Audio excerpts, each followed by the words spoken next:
Okay. Welcome everybody.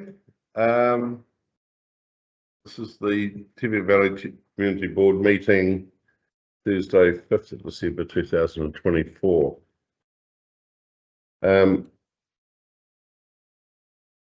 Particularly a good welcome to all our speakers in the public forum this morning. I understand there's two more joining us, and well, they should be here shortly. Is there any particular order that these speakers coming up? Just in order that we've got them. Yeah. Okay. Yeah. So first on the list of the public speakers is Terry Grice. Just come and sit at the top of the table there, Terry, if you wish. So, oh, sorry, I missed out our apologies. We have no apologies. It's fine.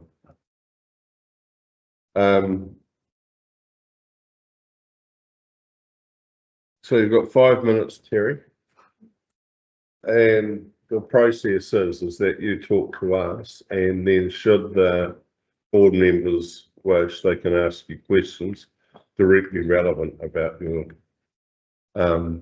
topics, and Sarah will let you know when 4 minutes is up. I'll set the time of 5. Yeah. It's to your discretion, so yeah. We normally find 5 is enough. Yeah. Right. So, and a matter of importance to me, personally, the first is it's no secret that our neighbours have given us a lot of grief for a lot of years, since 2014, and council have pretty much done it. At the moment, it's communication is absolutely shocking between the council and us, considering this our board and it's being affected. Now, sorry, you just want to clarify what the issue about the coal mining, the mining, so the issue of the debate is eventually to stop mining, because we was over it. They'd already outlined the council road twice in the area that had 6%, and thereby completing a full boundary rather than just a rebate. So our land has been moving a lot faster than just the big creek that we were told. This caused a lot of issues for our house, for our concrete, a lot of things. So finally they stopped, and Environment Court issued and we were ready to remediate the area, and we planted, which was 3 years ago. 2 years have now passed. Apparently a bit of a digger has been down there in the last couple of days, but they've had 4 consulting groups telling them what they have to do. The order is that it's been completed by November 25. Personally, I can't see it happening. That's just dragging on. Particularly the girls, the daughters want to get it sorted. Since Ken's gone, it's been a lot better, because he did a lot of things out of spite, unfortunately. But there's no communication. We're not being told what's happening. Now, I went to we denied about the communication, and I did get a phone call from the manager of the night, and it was very helpful, but having to continually chase up to find out what's going on. And initially, according to him, every 2 weeks he was in contact with them doing updates, but I hear nothing. So unless I chase them, I don't know anything. And I don't think it's really up to me at this stage to be chasing and saying, look, what's going on? We need something done about our house. We've got coal dust all down the south side of the house, which we're trying to paint, and it's just ridiculous. So communication, I want communication. I want to know what's going on, and I now wanted an email. I don't want a phone call from a very nice guy who I can hardly understand, because so unfortunately he's got a very big Indian accent, lovely man, but it does take a long time to get to know what he's saying. So we'll leave that one. The other is the transfer station. We don't get any we've collection, we don't get any services where we are. So we rely on the transfer station, which I go to about every 6 weeks. Now, it looks lovely, but it doesn't get emptied up enough. The last 2 times I've been in it, just like that, every 6 or 7 weeks I go. Rubbish has now been put on a pallet because it's not being emptied. So if we came towards the transfer station from that rates, I think we deserve to be able to dump our rubbish where it should go.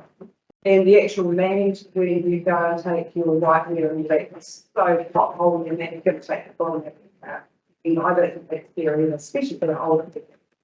And then finally, the birds, I think that's been covered a lot. I've read from 16 years, and I can tell you that our aging population, which is obviously the cost for I think said, that are now having to pay somebody to come and mow the birds, which does seem is something that was always going to happen in their lifetime. Going down Scotland Street, 45-degree angle. How are they supposed to tackle that?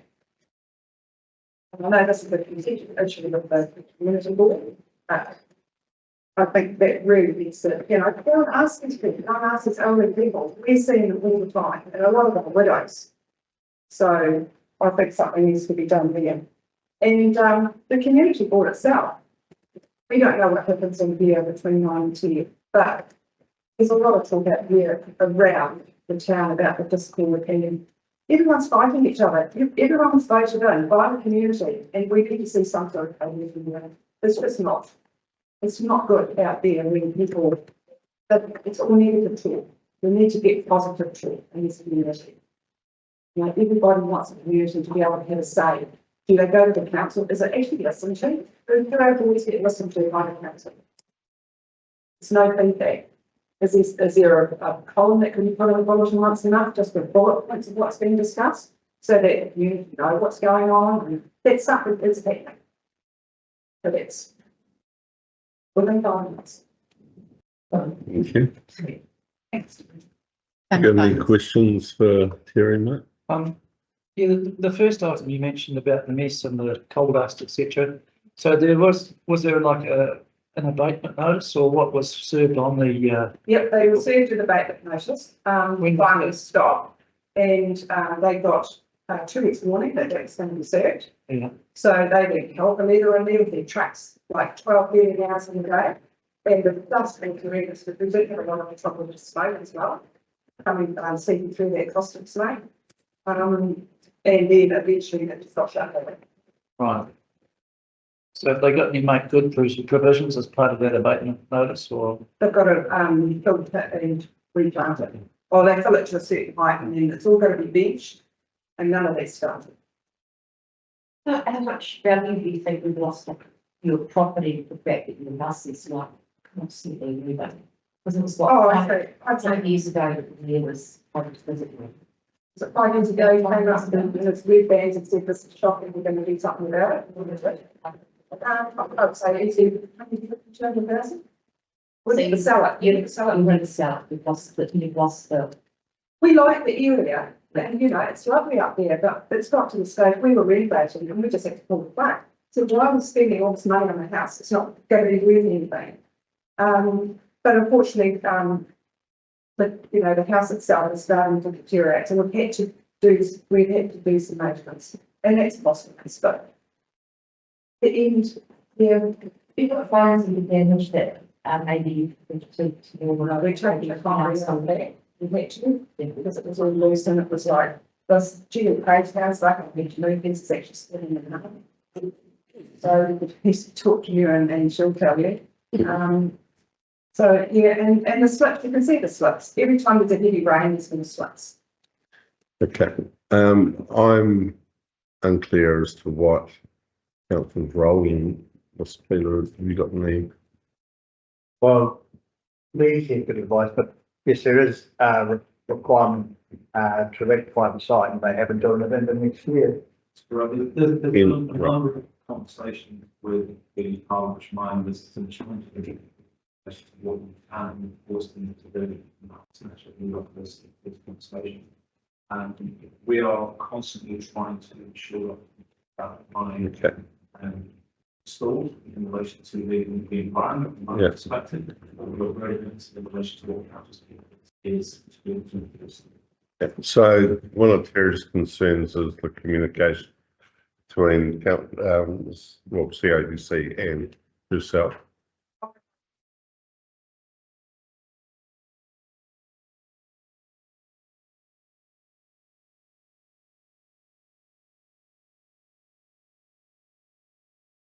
The question is it purely a CODC issue, or is it an ORC issue as well? regional council are involved specifically in relation to got ceased operating now, so it's looking at what's that restoration is in this case in where and you mentioned that so unfortunately under the high limits. Even though the council has been given the environment court order Yes, to see those done. absolutely. So the money to right back the highest time for the restoration of the site is November 2025. And that we're looking from they start date, which is looking like January with our hearing this. But again, I've got no enforcement capability to require them to start mentioning. Right, so we were told by somebody, well, Robert Watson was told us, he would have been here. So that's good. Yeah, he was told that, when they received the papers, when they instructed what they had to do, that it was inevitable papers because of our national start. So nothing can happen until November 25, which is another, I mean, we're going to start next since last February. And now we're in December. So, What happens in November 25? So in November 25, if they haven't taken those works, they have to go back to the courts to see whether or not we can force them to do it. I'm unfortunately saying they haven't passed the deadline. We haven't started like with the Windows Commission, but like I said, I'm providing to do the roads to say this is a start. okay, so what's likely to happen? I'm in the October. So we've got to get the right for an extension. And then what happens if Station nothing, I have to say the limitation in relation to what seems to be Okay, Terry, thanks. Yeah.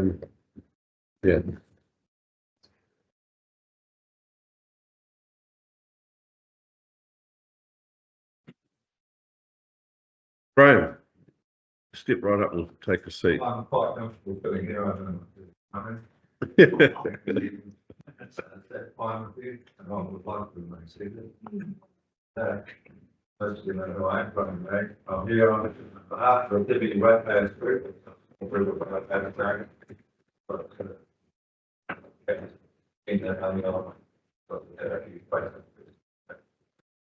the main is about the Burns home.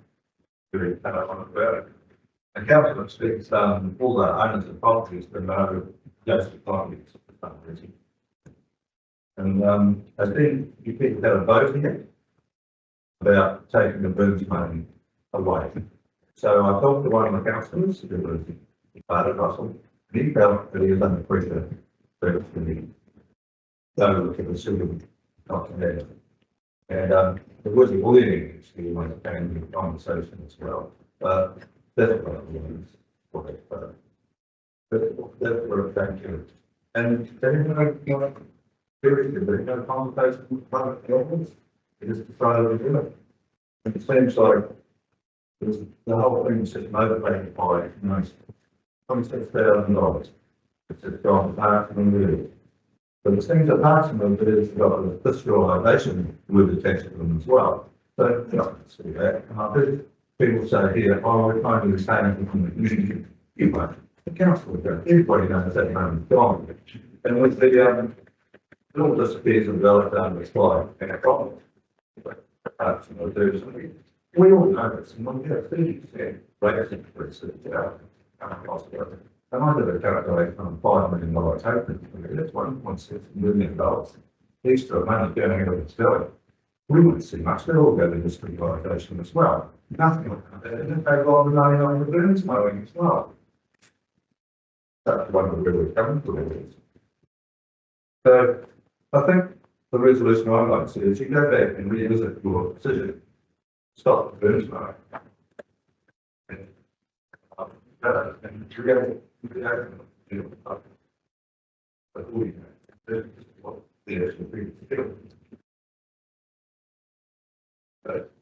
that's pretty much it.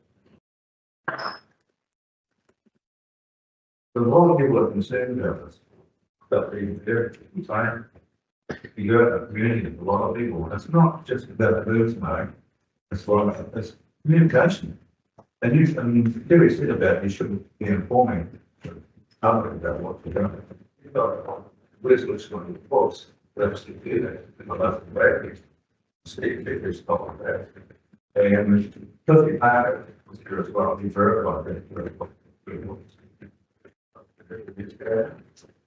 So nothing about it. That was that. So the showers and off and comes it off, and I think that came up in the bridge that you can go and the communication with that community, and you were talking to me about I'm going to do one, just but I'm not the community will do. Well, there are two ways, bridge. Both I think that's again. But I'm grateful for the fact that we've got so many public speakers this morning. It is an indication to us that there is interest in the community, because up to now, I think we've probably had a handful, or less than half a dozen people come and talk to us. Yeah, it is a two-way street, and we do rely on online measures to communicate more so than we used to. Providing columns in the bulletin is something that we could do better. Again, it all takes time. But I'd rather that you guys had an interaction with us like this, so that I guess you aren't addressing one person, you're addressing us all, and it's not a one-way communication like the bulletin. Put your view across, that's great. I don't want to come into dialogue, once I feel, well, once you get into dialogue and get it solved, that's never goes away. I'd like to come back to us in the future and say what's coming about. Yep, we'll take that on board. Curtis, you got any questions? Thanks. The point of the right communication. All the music, all the picture, it is hard. But that's for the neighbors. On the Saturday, they would start the cancer. But I don't good. I have no email address. Yeah, no, that's good. I've had a lot of people in town. Yeah, no, that's good. Good point. And every time I go to these meetings, I'm very excited to go to email. Every time, I don't know who you ring up these days. First thing I know is the email address. Yeah. They don't know if you've got one. Yeah, those are for the monthly. Okay, thanks, Fred. Like to see something that, education children would like to see, and and also finding out, I mean, you know,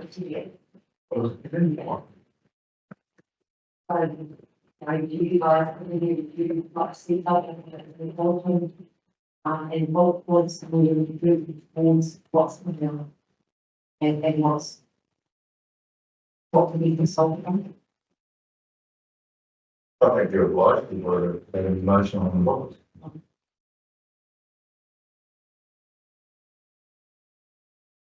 Okay, thank you.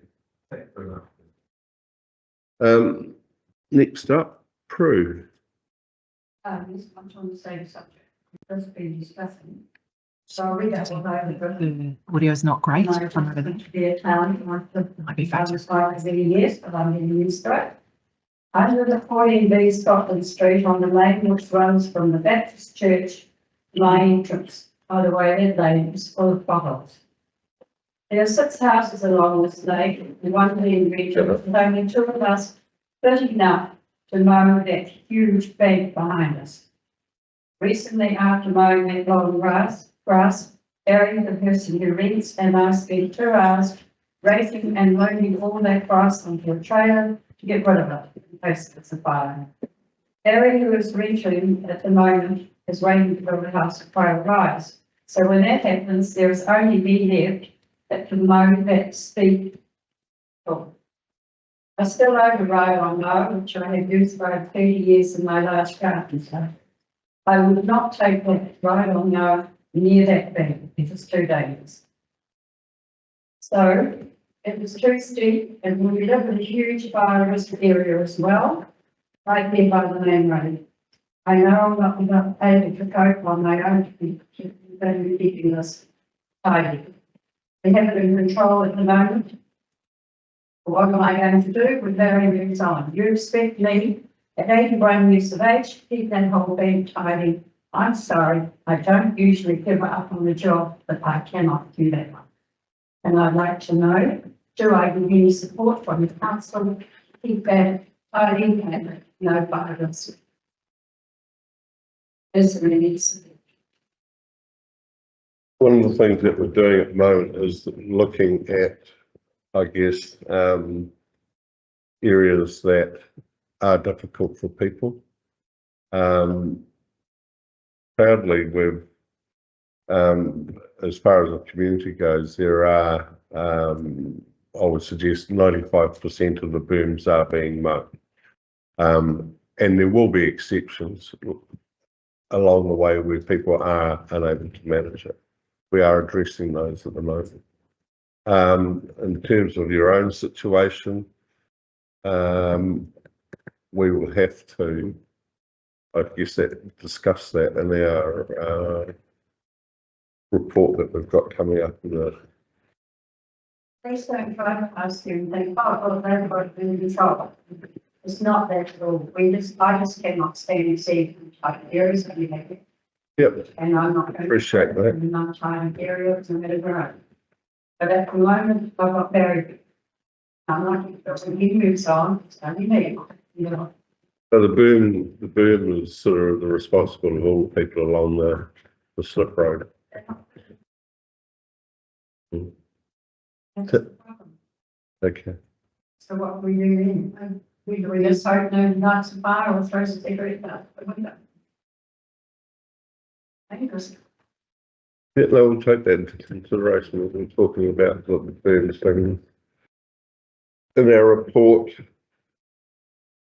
About that, so that is the slip road, so you pointed out the potholes, I think it's very low, so we have to find it.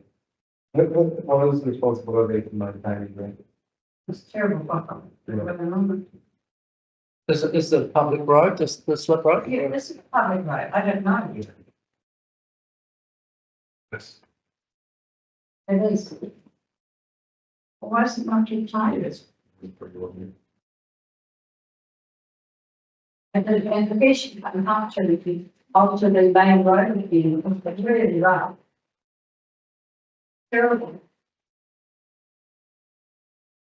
Okay, we'll come back to you on that, Fred.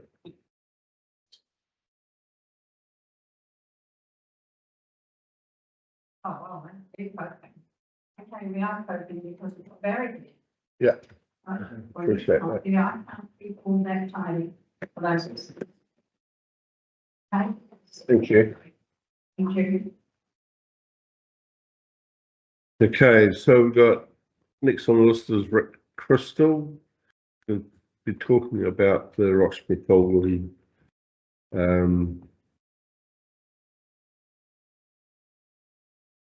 the committee. You're representing the Puna committee.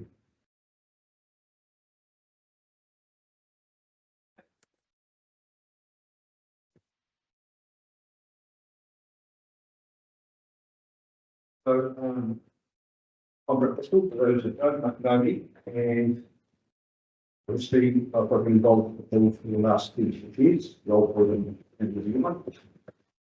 A previous speaker, a subcommittee from the started up there. So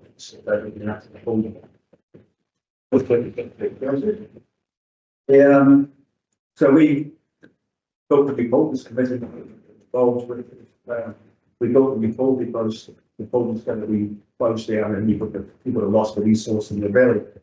So we did that, which are our main goals, build the board for a safe place to swim for young people and even else to enjoy. So we built it, so that was a tick. One that wasn't a tick was a safe place to swim for our young children, because not yet like us. we tried to get out of the shoe, started in July, and managed, we couldn't manage lifeguards because of our legal obligations. But get full safety with a, so we used to put 4 within the lifeguards in a period of time when we put the lifeguards, but we just couldn't employ anyone for safety because of 18-year-old age. So that was one of the big issues, and the other issue there is we advertised the placement members of the department to for the management and governance of the board. Now with the volunteers and paying that, so we can cover. So we had a meeting and we passed the resolution that when we actually invited members of the council down, we didn't have council come down, we invited them down to discuss that as it was. We come up with a resolution that we and it was unanimous, the members that were present, that we would ask the council to take over the running of the governance. Take over what, sorry? The governance and management of the. Why not? I think including ownership. Yes.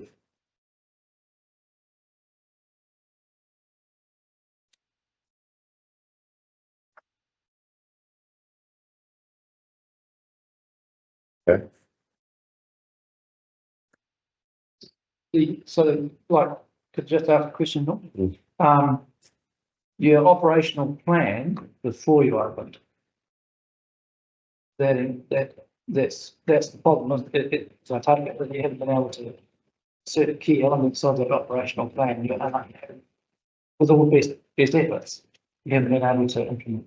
So we haven't been able to attain lifeguards to fulfill that the goal. And so, that is, for example, we've got to be able to use 1 or 2 numbers of lifeguards that have to be based in that a site contractor that are legally liable under 18 and not legally liable. That was had by a senior lifeguard and they employ senior school students as a lifeguard, trained as lifeguard as well, because they're being under the umbrella of a senior lifeguard. We ended up that much really.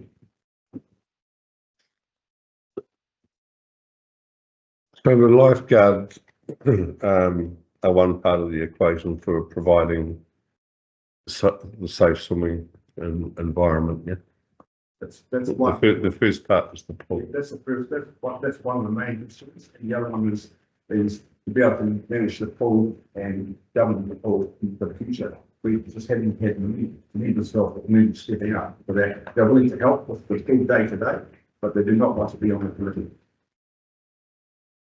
So we're still there. Maybe that was the told most of the members on that committee. They took the pool, that was their goal. They don't want to stay on it. I've been involved so much, I'm in 36 years, I'm not going to be there for long term. So that's a long term.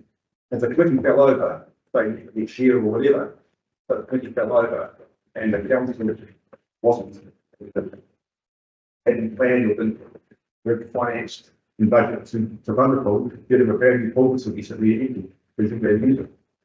And that's a concern. So why was the someone that I was set for? And it would be dedicated to go. And you know, my kids was cold. They have no lifeguards. Yeah, they have no lifeguards, they just drowned enough. So it's, Not yet. well, you know, you can say that to almost do anything, but I understand it's got to be safety measures and it does affect problems. Because on that fight would be to, you know, without other participants be blind, because that's what communities do as adults. So why would there be a key pass system in a way around having to find lifeguards on them? We have got key passes, the whole system now. Older has to be 18 years old, 18 years old. Go when they have to be considered fine. If someone, if there's an incident at the fault, we're safe to investigate. Doesn't matter who it is, council, anybody, they will investigate. If we do not meet reasonable standards, of full supervision, they'll go to court. So do you think that's one of the issues about the community not responding to filling places on the committee? It's a big responsibility. Yeah, yeah. So we have spent quite a lot of money with a full safety agreement. We actually paid a consultant for that. We've got it in our contract was by them for us. So we didn't pluck the page, wasn't plucked out of the year, it was to meet our obligations and that would maximise safety with the fog system and also meet obligations. He said even if it isn't covering all that, then group safety, we've done all the practical steps to ensure safety for our students that are using the hall. So that's where we're at. We're stating those guidelines. Because times have changed. 30 years ago, you may have got away with a parent sitting there looking after everybody. But when you're a lifeguard, like a lifeguard cost, it's around $10,000 to train a lifeguard up. It's always looking after kids, but when I used to be the certified saving, and I know when we're on patrol, you have to concentrate on swimmers. You've got to concentrate on the pool. They're reading the behaviours of people in the pool, and distress, so otherwise you can't be talking on your phone or chatting with someone beside you, because in the meantime, some child or person's in distress. So it is a big responsibility, and that's one of maybe one of the reasons why you need a trained lifeguard. People don't want to go to the pool and be concentrated for 4 hours at a time. There's a current fob system that you have to have an 18-year-old there. And that 18-year-old is responsible for anybody that's within the family fob, or and you can't then issue a day pass fob to someone under the age of 18. How's that working? That works, but the things what happens is that in the summer months and the parents are working, they've got 10-year-old, just 17-year-old, they can't go to the pool. See, to me, a lot of this doesn't make sense in it.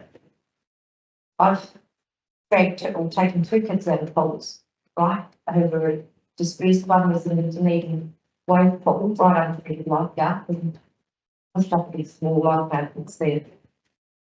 And the kid was in trouble, and the second one was in the Alexander board. Never had to pull anybody out of the was that pool. And you know, it's not like you've got 10-year-olds just swimming there and probably supposed to parents quite reasonable about what they do. But 17-year-old kids should be completely eligible to go. And so it's a 17-year-old, so is there any other route to get away from this or to get around this? You have to get plus something actually not over. Yeah, you know.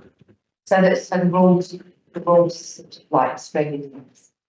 No, it's actually it is to pool safe. If you go to pool safe New Zealand, it's all the guidelines which we are following. That's the rules. So anything that is outside that, we will be held accountable and save face. And for a volunteer group, I don't think we should be inquiring on for something. So I mean, so that's what my question was before. Is that the inhibitor, the responsibility? Yeah, under the Worksafe Act, they are legally liable, the committee is Yeah, yeah. legally liable for all health and safety events. Yeah, so It's a human responsibility. aligning by the rules is 100% priority. And say, great, and the instances, great, I'm really happy. That's what we want, don't want any instance. But if something did happen, that Worksafe will investigate and then see what happens if you haven't got your fees spot and those things. I think their rules are that you have to be 18. They'll have to abide by the same sort of rules. There's only abiding by the same rules. 18-year-old, and you can say, well, I think you find, are you 18, you're signing documents, under 18, you're not. You can't Exactly. tell. So that's probably what they're doing, so, yeah. All right, thanks, Rick. Raymond. Great ball, by the way, Rick, well done. Yes, cool. Fantastic. Following up, well, I'm not going to repeat what he said, but sentiments the same. We'll read a bit of history of it. I'm Ray Young, I'm in the board committee. I was the community board delegate for years. And I'm in support of handing the board back to the council to operate. My first community board meeting was February 2011. At that meeting, we handed the idea of a community board. Covered community board funded by council. It's going to be unsustainable community with administrative virtually. That's what all so we tear that idea and completely more issues to deal with at the time that it was going forward. So 2012, we released the old thing to school board of trustees, and we well, the inflation adjusted fine. We're running the old board, totally voluntary people running it. So then the board also supported the board of trustees setting up a committee to investigate a new outlet called the current site, with a delegate reporting back to the committee board. To go to funding was a period that we had some annual grant set aside from the community board to fund the running costs of the new pool, and then instead of 35,000 once we got a new pool. Inflation adjusted. The current site was preferred because there was talk we were going to build a new one. It's going to be down towards the bowling club, and the current site was preferred because one, it's council land, and two, it's not some school. It's always been an ideal spot to teach and kids to school in school time. The project became too big for the board of trustees, and that's when the current committee was set up. And Sally came on board again as the chief of the immense job in getting us to where we are today with this new pool on site. The pool committee always had visions of another group, whether it be a swimming club or whatever, like has happened in the past, stepping in to take over the operation of the complex. Many of us have been on the pool for on the committee for a long time, and we were good at fundraising and developing a new pool, but we're not really into the operations the same. Side of it, millions. So recently we had Tim Cavone come and talk to us about the idea. This is when this digitisation came on. Things are new for the community, and I was sceptical. I was sceptical of handing it over, but after 2 years trying to get lifeguards, and we got the health and safety rules, they're completely different now to what the old pool was running 20 years ago. And you're in the gun now. So we basically needed to, this has come to a head because the long-term plan is coming up, and we need to look at incorporating something in the long-term plan if we go down this track. And I think that we had this, and they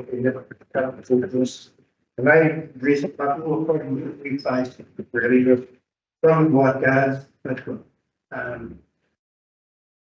lifeguards on the hand. They could train lifeguards through the year, because we're only a 4 month term really, and they can provide full access for any age groups all day, 7 days a week. And so I think that the community and this facility we've got, such a good facility that it is really accessible under council management. And it's, we've always had that committee running on a bit of a shoestring budget, really. We've always had the risk of a major breakdown, and we're paying to do it. Cables down the track, whatever, lower, a new call line or something going on. And we haven't looked at that, it's different, outcome. So I believe it was after the council. Thanks for that. Any questions, Chris? Did there something else involved in last week? Yes, what? Yeah, any feedback on? I haven't been. That was the first time the community knew of Yeah. this proposal. It's come to a head because of long-term planning. Mm. So we've got it straight out. Mm. So in the council, anything else to check, so like, hold it, and be another thing that goes on to property rights. Because, Yeah, you know, so it's it's just going a to be, foundation, quite a hefty amount. It'd be offset from the crowd. So we will be discussing it in the paper, Yeah. I believe. We got a report to discuss in the meeting. so there will be a cost, because at the moment, it's all voluntary. Yes, And we're just running out of volunteers to be able to keep it up. Yeah, and you haven't got that alone in the community. No. It's a whole raft of different organisations. And same people to bring it up with all the same, all the different Yeah. communities trying to run it. it's changed. No, so, yeah. It's. All right, thanks, Raymond. Okay, thanks, Brad. Thank you once again, all speakers. Next item on our agenda is the confirmation of the minutes. I take the minutes of the previous meeting held on 28th of November as being read. And I move that we accept those as a true and accurate record of that meeting. Can I have a seconder, please? Yep, I'm just saying that. Thank you, Mark. All those in favour say aye. Those against say no. Carry.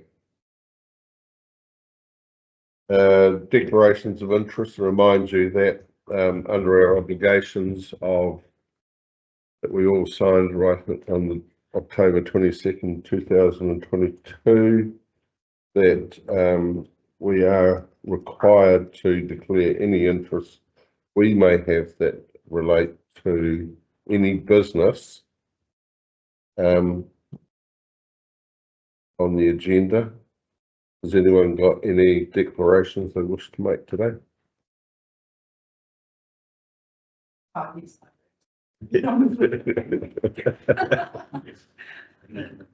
Yes, I do. I've got coming out under the screen. Okay. Thank you, Sally. Sorry, I was keeping my timer coming in because I knew she was. I have one, but anyway. You've got a declaration of under the right. I just want Other side. Yes. That's not which one talking about it, just to declaring your interest. No, I will leave the room when you discuss the paper. It's on the declaration of interest. Conflict of interest. That's correct. You're not supposed to participate in the discussion or take part in the. I understand.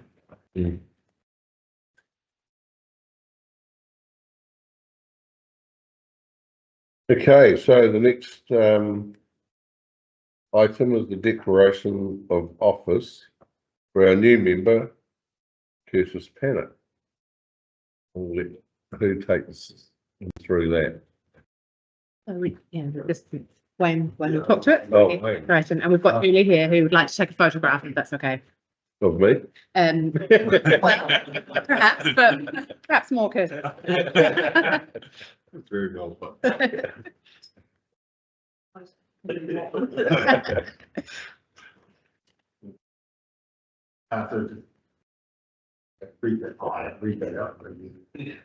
I, Curtis Payne, declare that I will faithfully and impartially, and according to the best of my skill and judgment, execute and perform in the best interest of the powers, authorities and duties for them proposed and sworn as a member of the Financial Council by virtue of local government, local government, special information.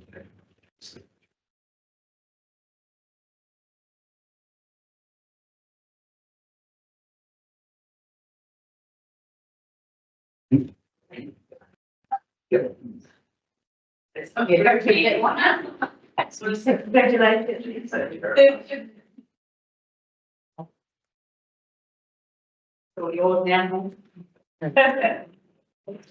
Thank you. All right, next item 24.9.3.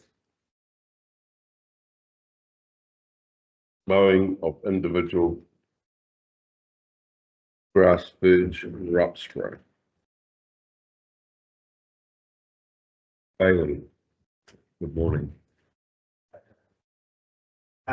So that report is read. Just want to point out a couple of things. So the board did make a resolution in March to cease mowing of verges and to ask the council to hear a draft verge policy. That draft policy is going to go to council's from the December meeting for consideration.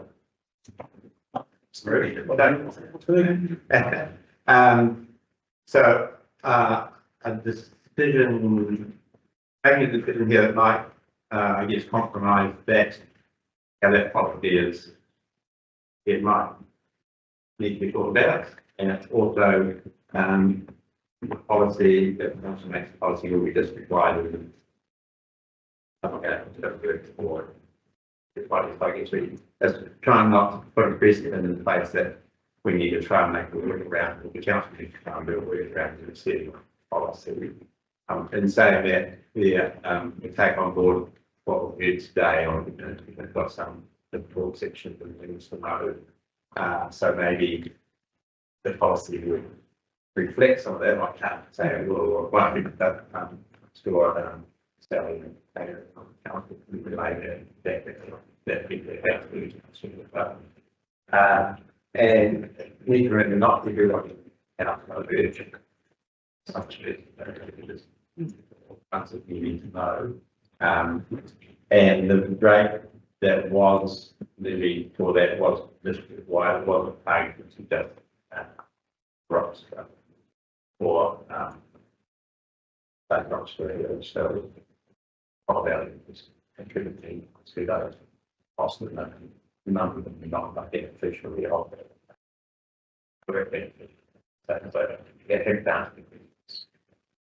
Leo just said, and the reading through came in today and she was talking about that steep thing. Just out of interest, did previously when council was mowing that verge, did they need specialist equipment to maintain the verge, or did they use the right on? Were they able to put in that steep verge? So that was just like more industrial than people, homes, right. That's good. Looking around, some councils will mow the main street.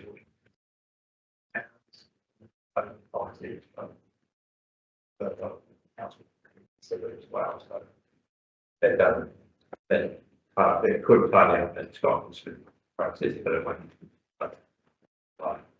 So there's quite a number of ways consider how big policy might work, and bear in mind the rest of the district is not involved and it's not being involved in us having to know or council having to know versus anywhere else in the district. No, it's okay saying that, but when you look at Alexandra from like, a lot of them have got a far younger population than what we've got, like Prue said, she's 81. And she's not the only 81-year-old in Roxbury, everybody knows stats that we've got an old population.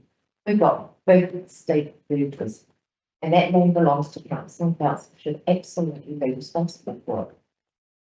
And I'm bitterly opposed to, just because nobody else gets it, every other council stopping mowing its verges, why do we have to follow suit? Town looks like shit, but you're coming in from the south. And I don't blame Anne-Marie for not mowing her verge. It's a really big piece of land and it will take time and money. And her rates have already gone up. So that's how people feel. But, they're paying more and more and they're getting less and less. So that verge on the corner of Smith Street and Scotland Street is one that we are looking at mowing. Yep. But Simply because A, the size, and B, all the infrastructure that is there. I also think the steep verge should be mowed as well by the council. They've got the equipment to do it. And like I said, with the rates rise that we've had, the council takes $6 million out of this valley if we can't find enough money. Council can't find enough money to take care of its own properties. Something's really wrong. So when we first decided which areas we would mow, did we look at areas where there could potentially be issues, or was it just going all booms were off the radar? So the resolution was on verges. Okay. Yeah. That's where we are. So Otherwise, we're trying to find that balance. how you pick and choose on your six on Yeah. Everyone say, urgent town needs not price. Is there another solution? But that wouldn't cost money to maintain it if we didn't have price yet. Consider. potentially. Remember that Scott Street, technically NZTA, that we need to very quickly on that. I think we did not responsible for making it so off the carriage way. Of the slip road. Yeah, that's up for it. I'm just wondering. Yeah, that's that will fact. So council, like we are responsible for that. My understanding. Okay. I think We're talking about the verge. About the verge. Right. About the verge. So We are. Yes.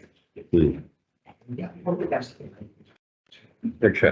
Just to remind the board, the other resolution you had in there was to recommend the council to like move policy, and it's currently being registered by staff, so they would likely go to council and say, fixed collections. First round. I was going to my apologies, it's no addition again.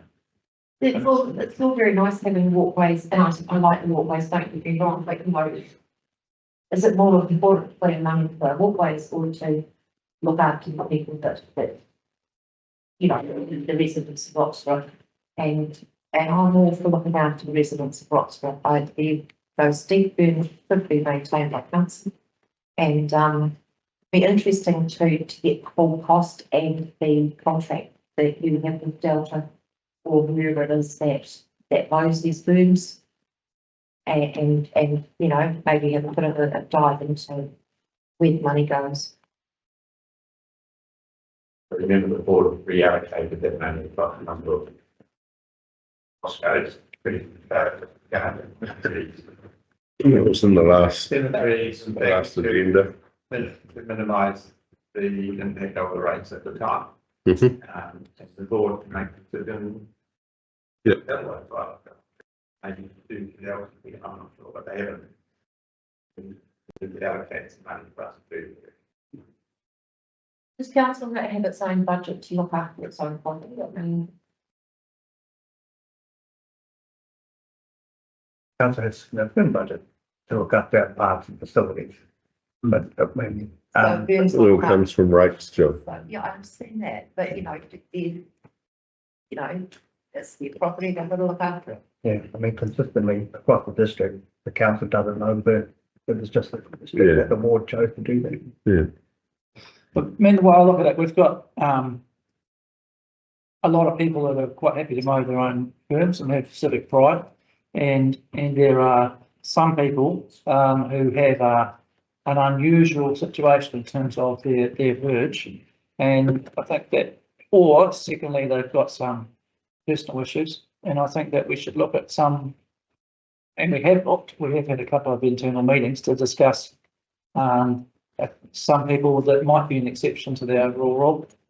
And that there might be, there are some, at least one that we've got here on minutes that we would going to recommend that we do. And I think with this issue that Prue Brentford has raised as another, quite serious issue that we should look favourably upon.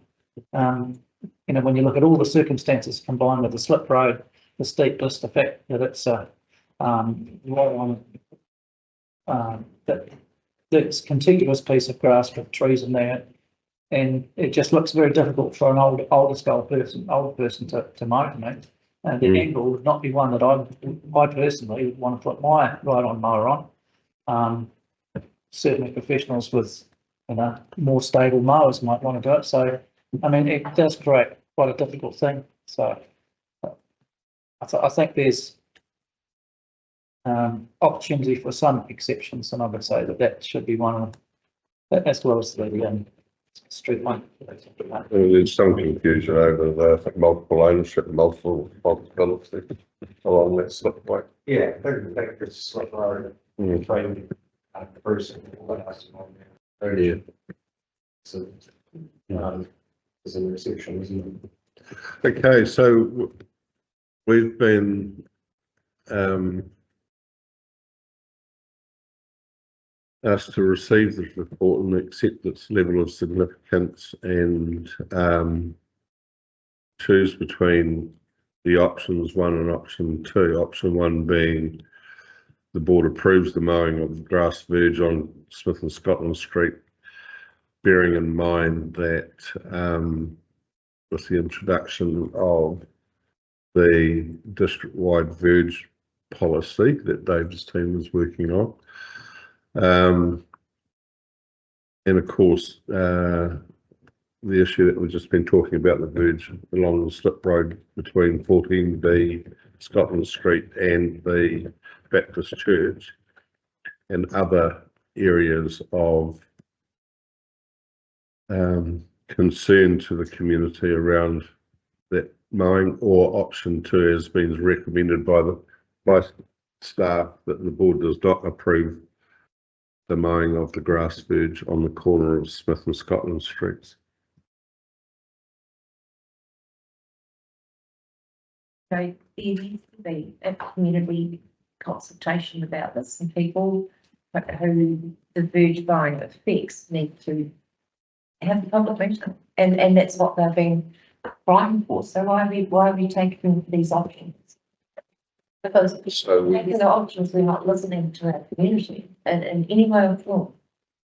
So we've taken the decision back in August, I think it was July, August, not to mow the verges. Now we're looking at Dave's team is developing the policy to accommodate various situations that are being brought to our attention. So I think that we are definitely listening to what's going on, the feedback. There would be a substantial settling in period when you take away something that has previously been done for the community. And I guess now it's really highlighted and come to the front because people are having to mow every week. There's been a substantial amount of rain and a lot of growth, and it's really obvious what the problem is at the moment. But the roads coming into Alexandria don't currently look any different to the roads coming into Roxburgh. I don't know what Alexandria looks like because I don't live there. Yeah, I'm not talking to those people, but let's talk to people Cruise age and stuff. Yeah. That's when they feel that we can really give them the chance to not listen to. That's yeah, and I appreciate, and I completely agree that that's the feedback that you're receiving. But other communities also have those substantial challenges with a number of older people living on streets, and I would think that Brantford would be a particular goodness. Yes, and there are challenges at each community. There are berms that have trees and plants and shade and fences and steepness and close to main roads and close to schools. There are challenges in all of our communities in relation to berms. And I wonder if there are local solutions that could be found that don't impact on the decision that this board has already made. And that's where we're heading at the moment. No, I mean, in terms of you've got local kids who are out mowing and So volunteers, and we're really nudging everybody into volunteers and to look at the property that is owned and controlled by council. And that's the grudge that these people have. Again, Tony, this is the feedback. We know our birds and effort, it's our birds, it's never been mowed, you know, and it's not a problem. But to the old people in Roxburgh, it's a problem. And So Mark did a survey of how many birds were unmown. 1,200 properties in the, no, it'd be less than that, it'd be 900 properties in town, is that right? There's 1,200 rateable units in the valley. In the valley. And I would suggest if there's 20 verges that are unmown, that the majority of the property owners are ratepayers and those in the community have accepted. no, they know them, but they're not happy about it. They're really unhappy about it. They are, your rates have gone up, it costs them time, it costs them petrol, it costs them a mower and maintenance on the machine for a property that's not theirs. You know, and that's what they're hacked off about. That's what people are angry about, that they've got to look after something at their own cost, their own time, that does not belong to them. They have the option to say no, and some are doing that. You know, and then what, you get whinging neighbours, you get a fire risk, you know. The council should be responsible for its own land. We've already taken that decision, unfortunately. So going back to what I was saying before, David, can you enlighten us as to what might be included in that reserve policy, in that verge policy, right? Just working through it, having a couple of things are like, what does min level look like? So there could be, say if there is a verge that, that an application exceeds that. So we're looking at some options because we're conscious that we don't want to have all that position that's not across the rest of the district as well. And one is to mow, that's something that's virus actually could mow. It's also an application based that people are unable to do it because of health or age. Council will consider that. Council also has some, people can go to income for subsidy for some people. They other people contribute towards somebody doing their verge. And as I said, some of the options are, main streets could be done on entrances, could be done, maybe not some people may not, but they give it, or they're obviously being council, but they're just options that other councils have if you use or are using. And this likely to be just for Roxburgh, or is this CDC? That's just why.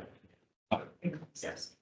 So do you think, going back to cruise, do you think there's a possibility that we could consider doing some time here that would be a one-off and you start getting to know that? But in the We don't have to know that burden. Like, if we did a cost calculation to see how much it would cost for some plants here versus having grass. Yeah. And see. Yeah, obviously, yeah, it would be low maintenance and, Ground cover or something. yeah. Now we can just share that. Typically, is the cost of looking after something like that higher or lower than lawns? Or no?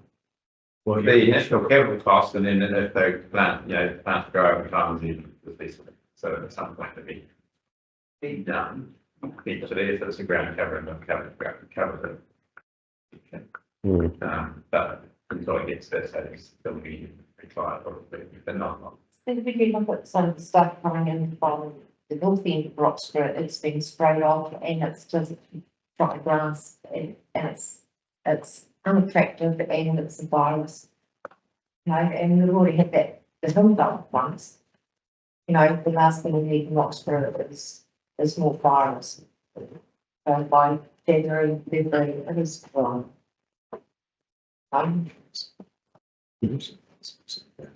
Yeah.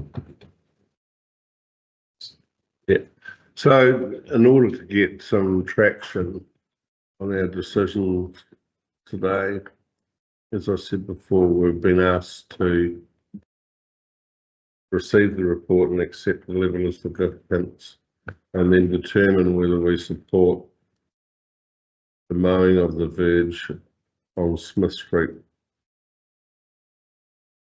Scotland Street corner, and bearing in mind that that will be aligned with the verge policy, or the board doesn't approve the mowing of the grass verge on the corner of Smith Street. So would it be fair to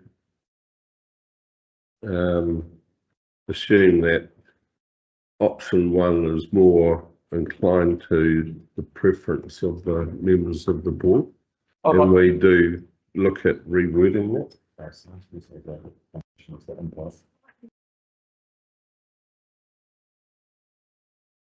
option one is we're both from the resolution made earlier this year. My understanding in this 2021, how that needs to happen is only that you want to do needs to give the chief executive a notice of motion, which doesn't keep up with what that needs to cover. And it must be 5 days notice. So if the board would mind to go to option one, what we need to happen today is the paperwork needs to be left on the table. One of you, like the third, would need to do the notice of motion and you need to bring it back. So it can be done. It's just some procedure around altering any resolution that the board has made. So well, we should have been brought that now, not. Yeah. That's here, but this is the patience. This is where we are. Notice of motion must be brought by the board. So you mean the policy that creates? Yes. Yeah, but so with creating the policy, have you had a lot of serious the street and stuff like that? So you have reviewed and for all of this. So like if we go forward, receives report, you know, and we go for this buying Port of Smith Street at Scotland Street, is that it? Well, I mean, we've taken all the feedback that we have into this policy, but that's yet to go to council, and obviously being a policy, it'll be voted on by council. So I guess we can. So what we're saying is that we're also considering the implications of like Prue's situation. And there may be others that come up, and David's got to take that on board when he approves his policy. So it's not, this is like a step in the process rather than a definitive outcome. That's clarification. Well, I mean, it comes off your desk to council, Yeah, it'll go to council. and council won't be rewriting it. Yeah.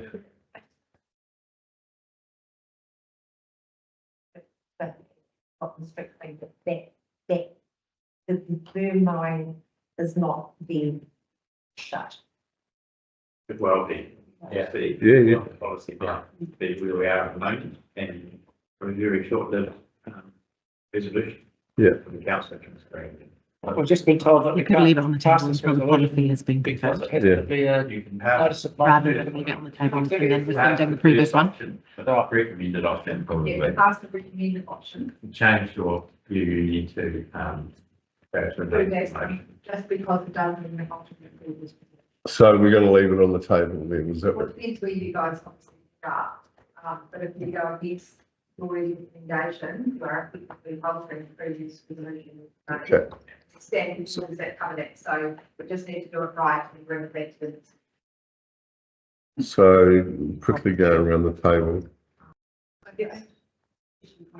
Does that mean that you can't address the street? That's in getting around. It's Yeah. yeah. the next meeting's not going to be until, For February. you know. Well, that's not a reason to make a decision though.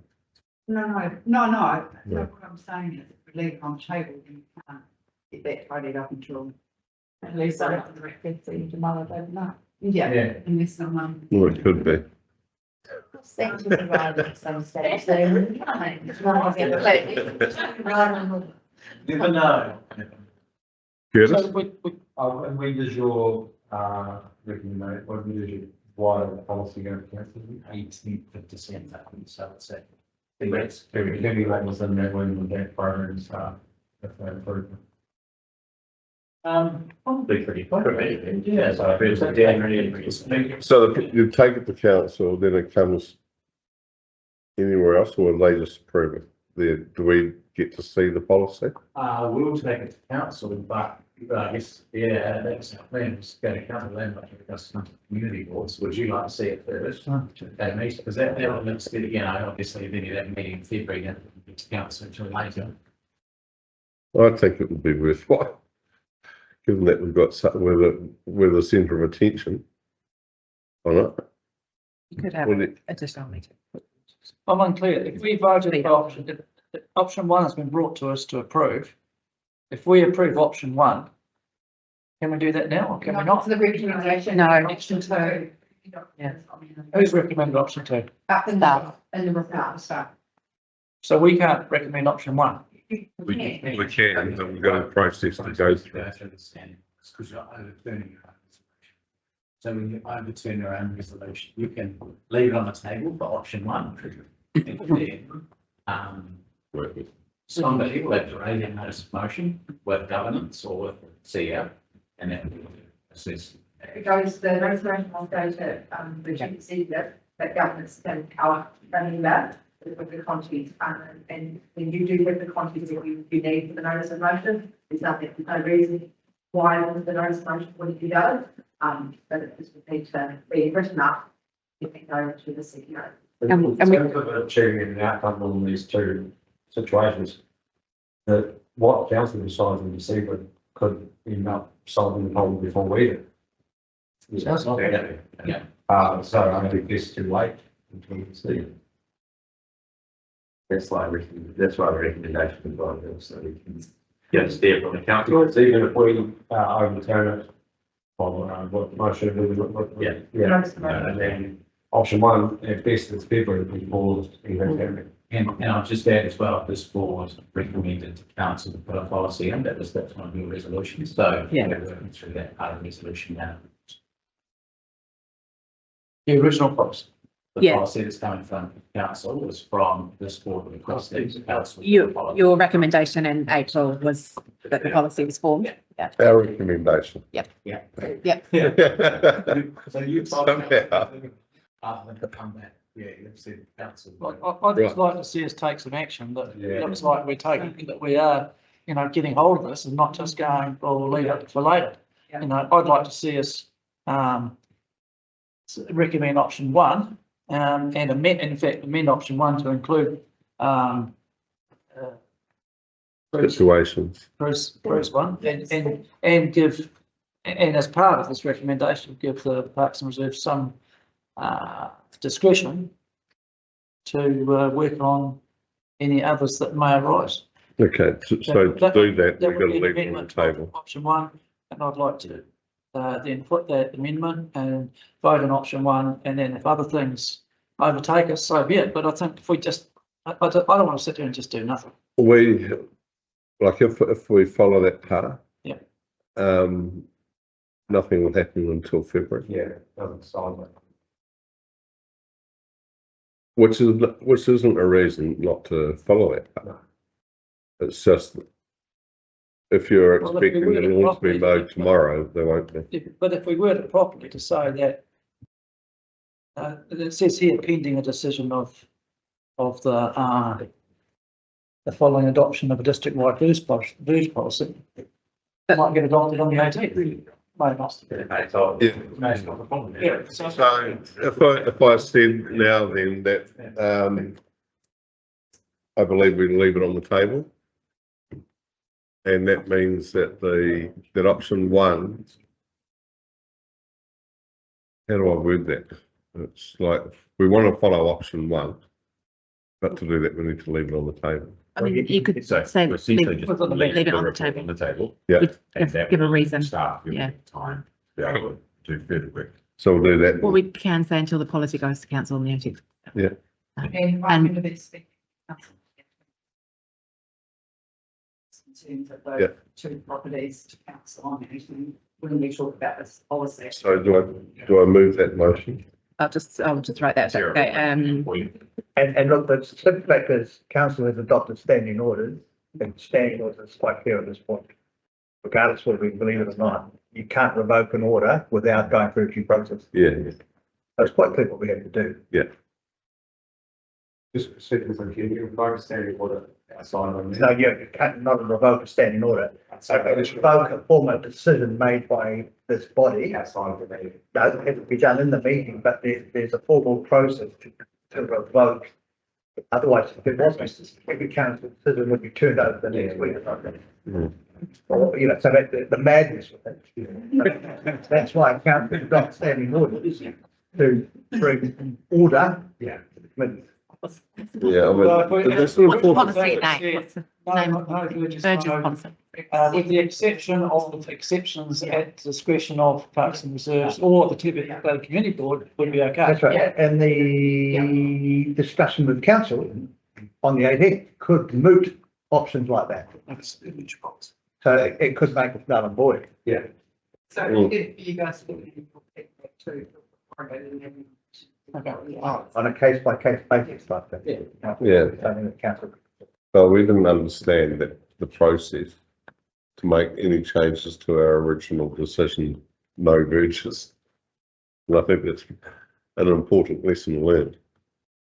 Standing orders 24. You know, you've got your compliance thing here and it's got considerations as to sustainability of the environment. So, Climate change. where do we get to, Sarah? And So, do you think that's, just you know, say, sorry, it's supposed to be getting hotter and hotter and drier. that the item is left on the table until Grassford Yeah. policy is adopted by council on the 18th of December. Increased the fire. Do we want to say that, You know, no, we don't say that. I think it just, The environment, that's just fair enough. That's enough. So some of the. I'll pop it up, sorry. Policies.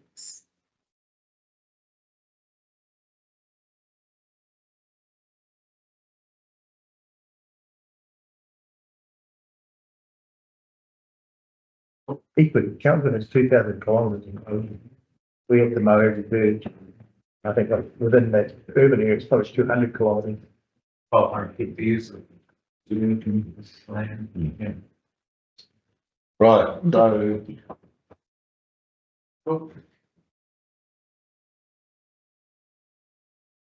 Everyone happy with that wording? That the item is left on the table until Grassford policy is adopted by council on the 18th of December 2020. Okay, so I'll move that. We follow that. Do I move that? Just Following the graph. It's like the committee on the table for now, policy class, and then practice back to. The next day, if you read. so adopted by council, take out the 18th December then? It's adopted by council. Yeah.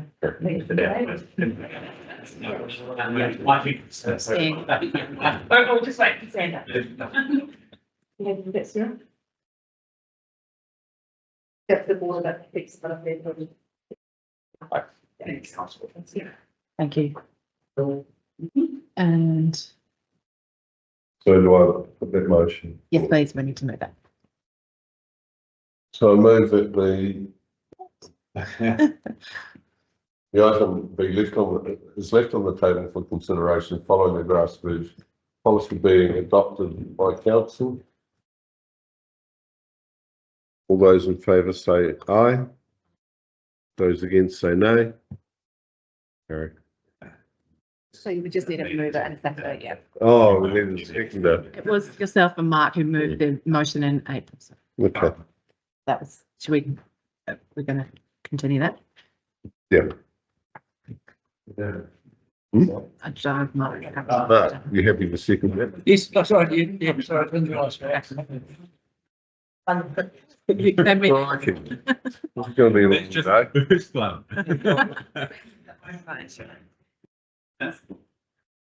Okay,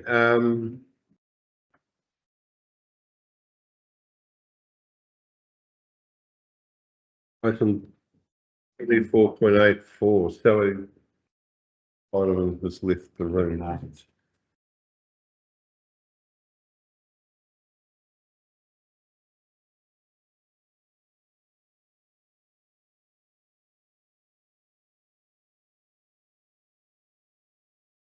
David and Carly, I don't know. Aquatics manager. Hello. We've got Carly, who is the aquatics manager, here to present the paper. Roger. So we've got item 24.9.4, vesting the Ida McDonald Roxburgh Pole Pudawai Ora in the Central Otago District Council. Carly Lipinski is going to talk to us. I'll do a quick introduction. So, as you haven't met Carly, Lipinski is our product manager for CODC and looks after for that under council's operation. And this is Carly's first paper that she presented. So, no easy on You guys, thanks for having me. So I'm going to consider that the report is being read. But we have had some people already talk about the swimming pool today, and they said some background in the history of the pool as well. So what we are proposing is to consider vesting the Roxburgh Community Board into council. And as we've heard that it is really, really actually hard to find staff and find staff to go to the pools. And the committee had a meeting over the last 2 seasons, not being able to find it. So this year again, there will be no qualified lifeguards to run the pool. And also the long-term maintenance and the day-to-day operation. Don't know what everyone is realize how hard it is to run a pool in the day-to-day operations. When you're talking about health and safety and when things can go wrong, I know that there was some discussion that it might not, but when it does, it can be really serious. So for example, just at our pools this year, we've had to use the defib and we've saved a life. We've also had heart attacks that we've sent off to hospital and saved lives. And we do about 5 to 10 rescues a month. And that's like all about lifeguards stepping in. And I can understand the stress that it will be on a community of volunteers who have that on them if something goes wrong as well. It's been pushed out to build a poll, an award-winning poll at that as well. Congratulations to the committee. The fundraising that went behind us to be able to create that is massive, and essentially that's, it's about $3 million in bills.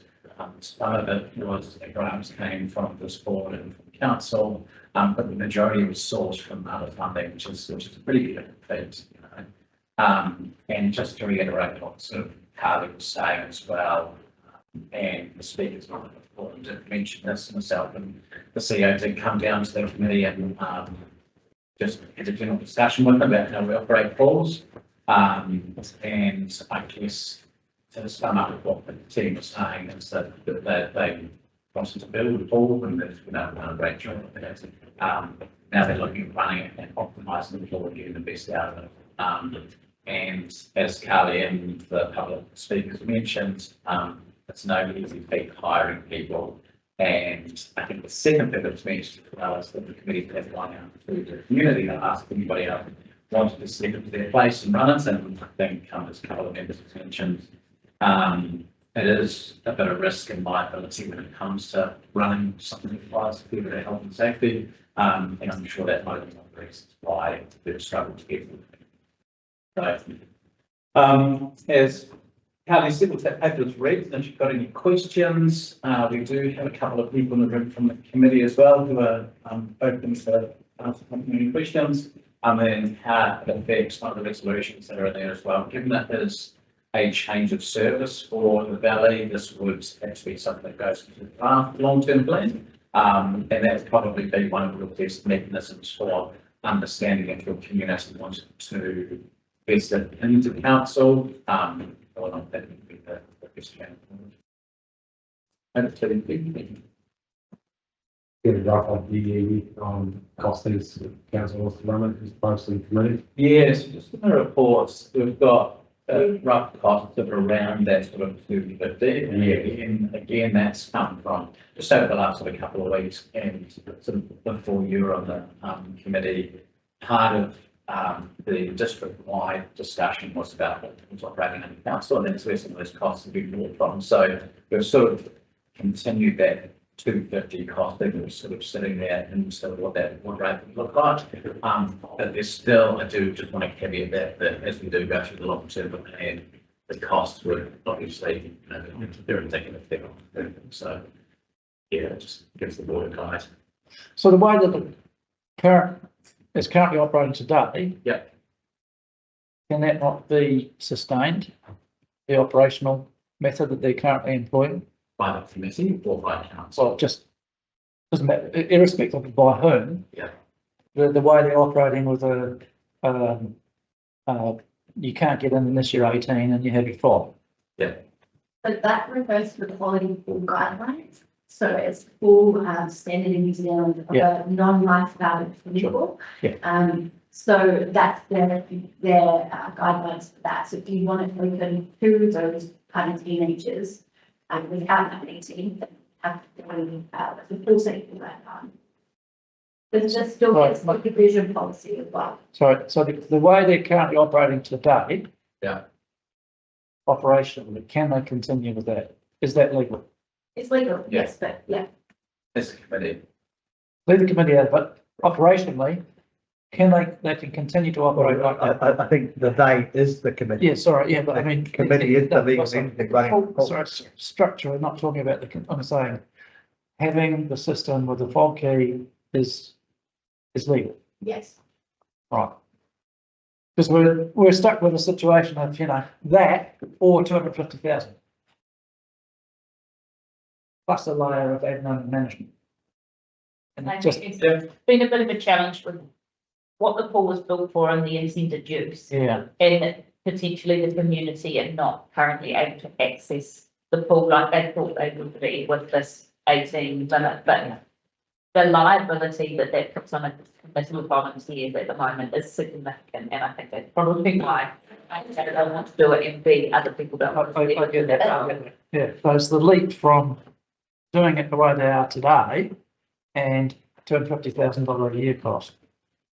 That's, I'm just sort of trying to estimate the impact on the community, on the financial impact on the community. Another thing to that as well, because part of that is the maintenance. The team been operating a brand new pool and done a great job. Yeah.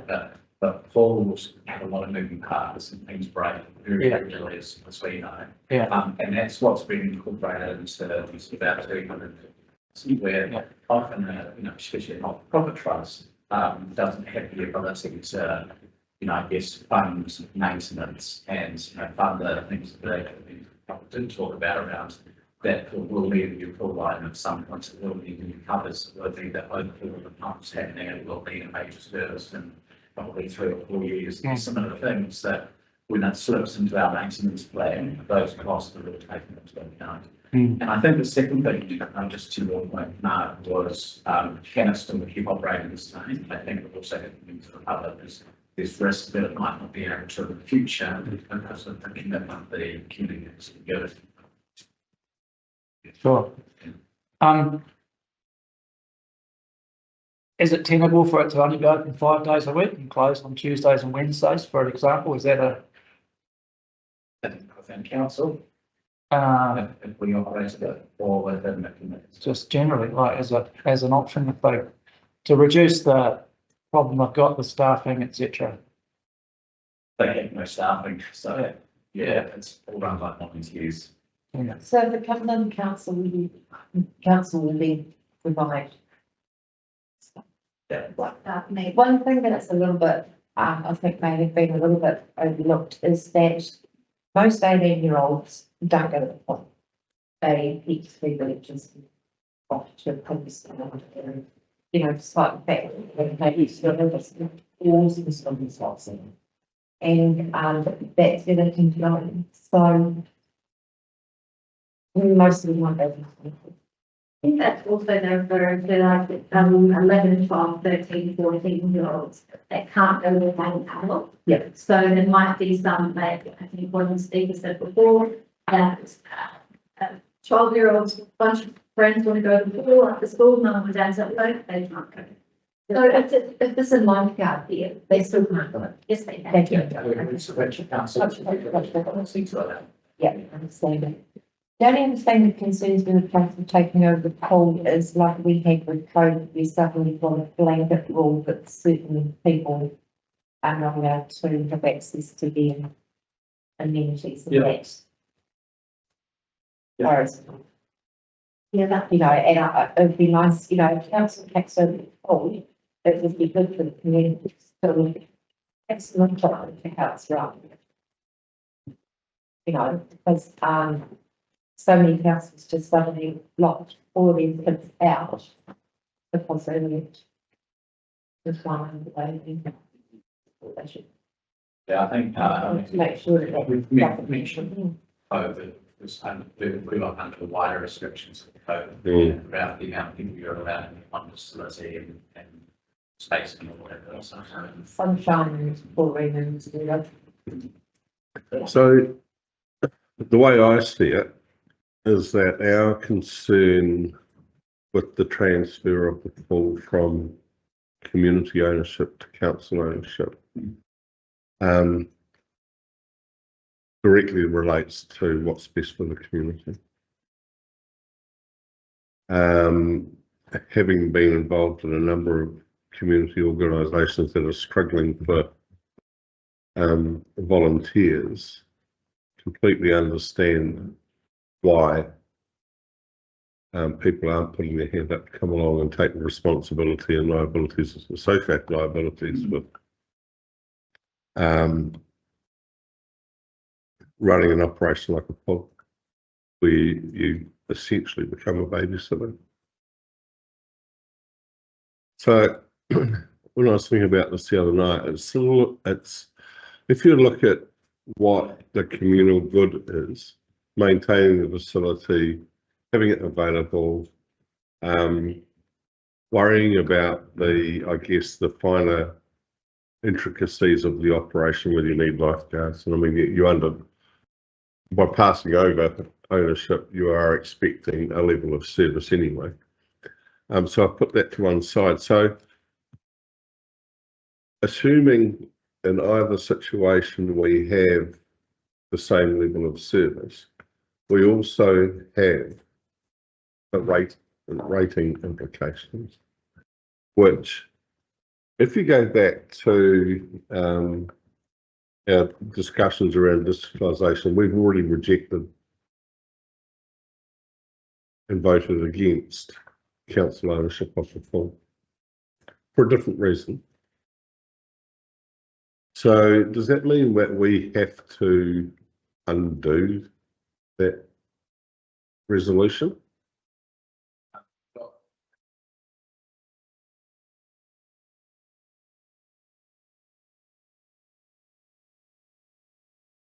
Yeah. Process wise, like we would. thanks.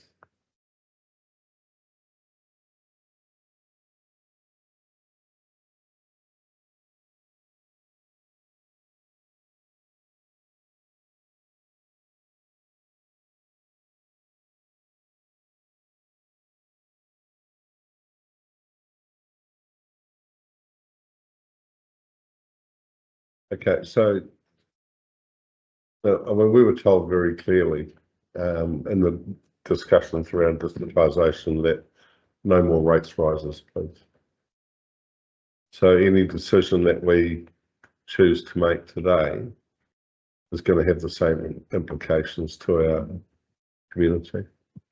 And I'm wondering whether we put the cart before the horse and whether the pool committee should be liaising with the community prior to us making a commitment of rates, a rate related commitment before they've been consulted.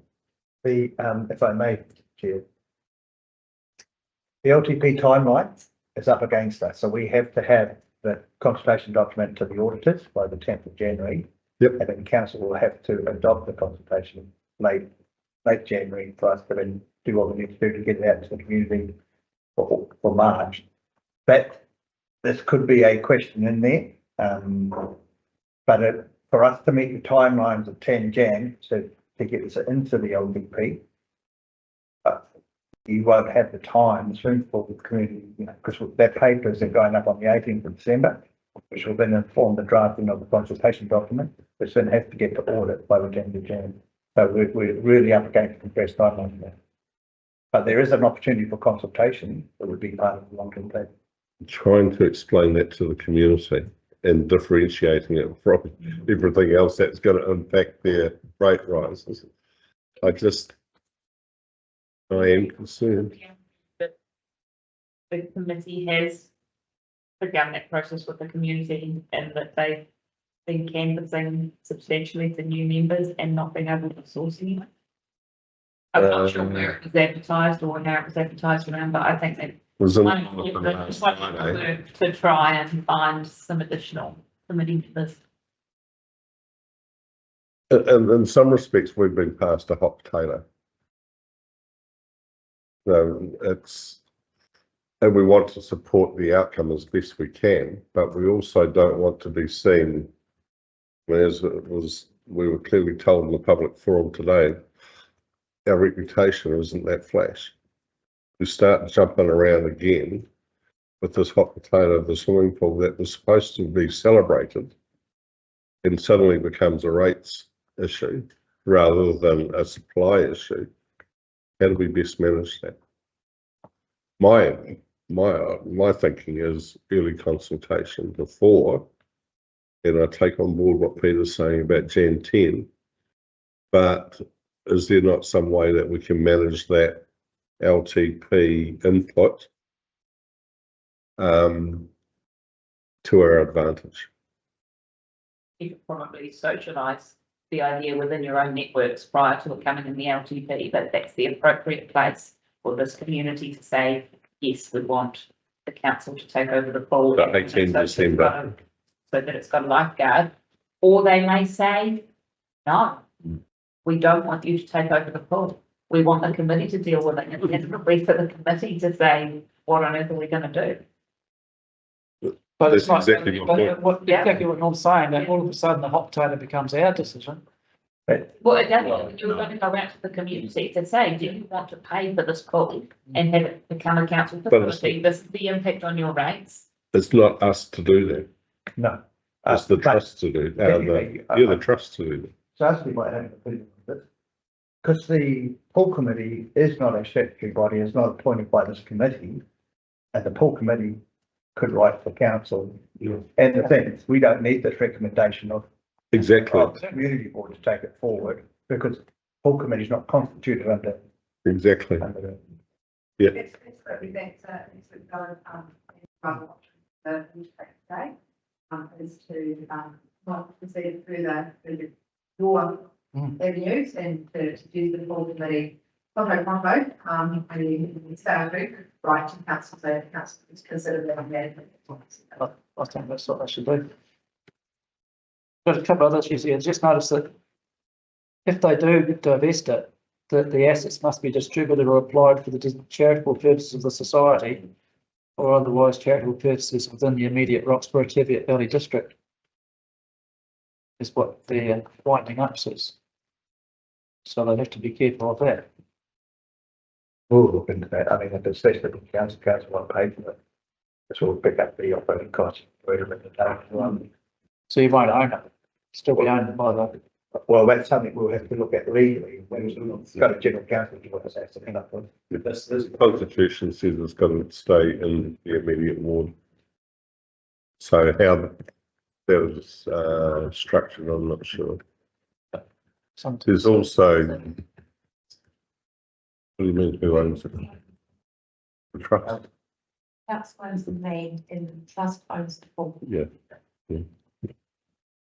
So It's funded by a whole lot of CLT and ICT and various other people. So going on from what I was saying before about whether we should actually be a part of that equation, our interests lie with the reserves that we have committed to the pool with at the time, the intention that we put the $500,000 in, 250 as a grant and 250 as a loan. What happens to that? The loan.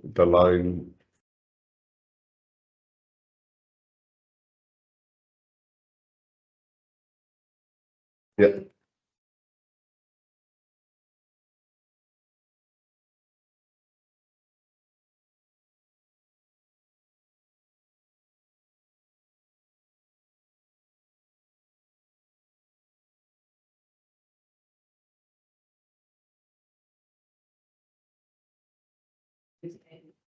At the moment. Right, so I will try to ratepayers and find that possible, for example, that some are made, so at the moment, what we happen, if the pool was to come to the council. At this stage, we should get ratepayers and still be paying off that loan. Plus, as you know, the pay that is written, it will be an increased cost to being part of the council network box. So we will be paying rates on something we don't own. That was so. We need to figure out the issue, So let's work that through, but what will happen is that money for the loan is, that was always, in essence, a gift, to establish and build the building that the rate pays for the pay. Yeah. That still will remain, regardless of ownership. So we need to, we do need an in-house council. And essentially, this report is seeking if the board supports this going to council or not. There's still work to be done behind the scenes, but essentially those resolutions there are recommended to council that this is part of the draft long-term plan, and there it's obviously part of the discussion with the community. But there is essentially work to do, just like you said. So I go back to my original question: is should we be a part of that discussion? But our financial interest, if you like to call it that, says yes, but the decision still rests with the trust, between the trust and council. Yeah, basically, not receiving that you support.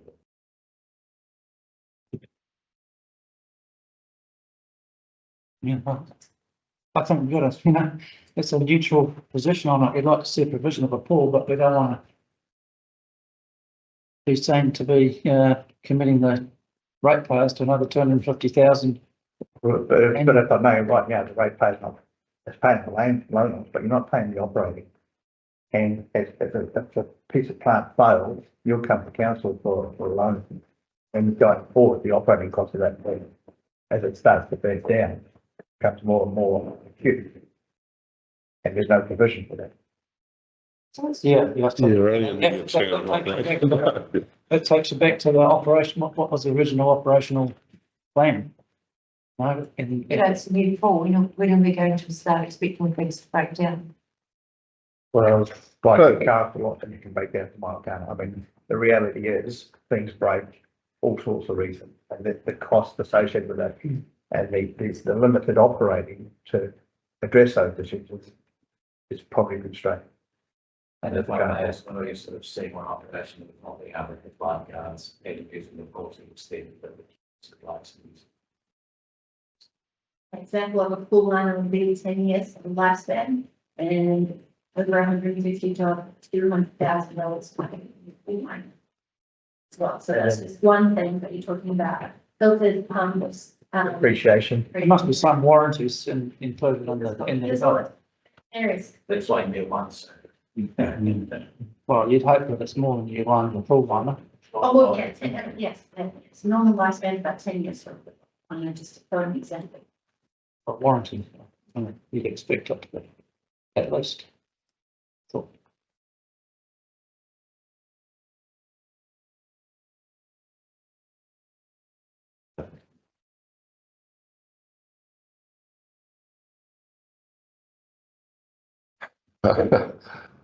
let's look at you know. I guess Punch's Pilot comes to mind. You could wash your hands of it, but you just pass it directly to council consent. And you could be neutral on your position.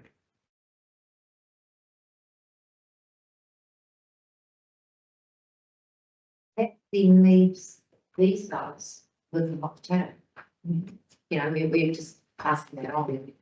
We're here to help represent communities, so maybe, you know, can we just put things on hold, maybe Norm, can we have a, you know, with the views of the community board and the swimming pool committee, and have a round table discussion and especially out between us. I think that, in due respect, I think that the swimming pool committee have been having these discussions for a very long time now. And it's come to this point because this is the only option they foresee. And, you know, council might not be the white horse and shining bloody arm, but it's about all that you've got coming down the road at the moment, I would have thought. Yeah, Rick. Yeah, The main reason is if the committee is traffically going on statement, they want to build a pole. Now, if the committee drops, but during committee anymore, we can't run the pole. yeah. So the risk is that the poles are very facility and we have no operator. So they'll be certainly with no access. That's one of our main concerns. That's a reality. The other one is because we can't get in our legal constraints and safety, we can't get the 10-year-olds, 70-year-olds that call safety wise. And it was one of our main goals to make it available for it, especially young people. Is they go to the river and they go in. I'll get involved in that law, but if we go searching for a body, what the hell's that worth? That's our main concerns. That's why we went this way, and we wanted to go to the community board first, but we wanted to share that invitation. I know we could have gone straight to the council, we can bypass that, and it may. I mean, if the committee is probably won't be there for next season, and that's why we want to start all this. Yeah, we've got a great facility, we've got a great opportunity for education and life skills in water. They can go and enjoy 3 beaches when they get to 1800 plus or whatever else. Yeah. So you want the council to take over the government for the steps? I think we will get some fun. Eventually, you can have a support network. We have had in the past, in terms of community pool, we had a subcommittee from the community board that helped look after the pool. Like we fundraised immediately for pool covers, and I was involved in full refurbishing the old water solid at the time. It was all voluntary. We got sponsorship for that, and it supported the council at the time. So I can see that starting again. We just don't get support for running it from the governments in day to day. That's what we have. That's huge. That's huge.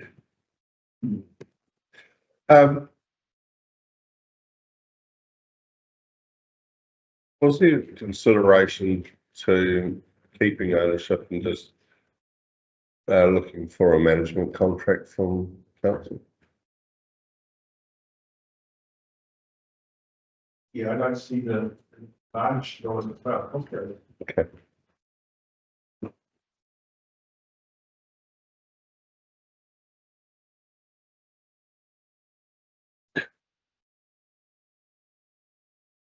So the issue is we have independent And it's gonna end up in council with its role. Well, I mean, we honestly can't make a commitment on behalf of the ratepayers without talking to them first. And that's what you'll do in this long-term plan consultation, is you'll go to them and say, the suggestion is, here's what it costs, and that'll be your, and then it's a formal communication process and it comes back what your rate pays. So the rate has already overwhelmingly voted at the meeting, the distributisation meeting. They overwhelmingly voted not to get full costs on the others. And Tim took the photo of the vote, didn't he? And that might have been when they thought that the status quo was an option, and now it's being highlighted that the status quo is not an option. Lining up for that option, not. Yeah. We don't know what the financial impact's going to be. It's really hard for us to say, Well, the mission, you know, the district talked about that additional 243 because you're not paying water rates here. Yeah. So it's likely to be in that sort of quantum for the cost of the pool. But remember that cost of the pool is also spread across the entire district. At that time, you weren't anticipating that this pool will be facing these issues, so. So it's probably worse, is what I'm saying. So if we support it, I mean, we can reword the recommendations, can't we? Absolutely. So I'm looking for some wording that says that we support an improvement of the position that the committee find themselves in terms of understanding that there will be no committee come the next season, and the pool may close. So Resolution there saying the board notes, pretty much copy paste what you just said. So the board notes that the full committee find themselves in a position. untenable position. Could you put that the committee are unable to provide an ongoing operation of money? Yeah. To ensure that the board remains open. Yeah. Operational and financial. Yeah. Can we put some wrap around the consultation You could with the ratepayers? You could ask that this be solved on in the LTP, this particular Could you one. just add that to the recommends to council that the item at Donald Rock's report is vested in Central Otago District Council as a consultation item in the long-term plan. I definitely reckons that the of the thing about by having it looks what it is. Yeah. Would I be right in saying, guys, that we are in support of the longevity of and this is one way forward for us. But we've got to give the ratepayers the opportunity to comment on whether they're willing to pay for it or not. And then that's the end of our game, as far as it goes. Yeah, I don't think we've got enough financial information to make a decision. So I agree with you. Yeah.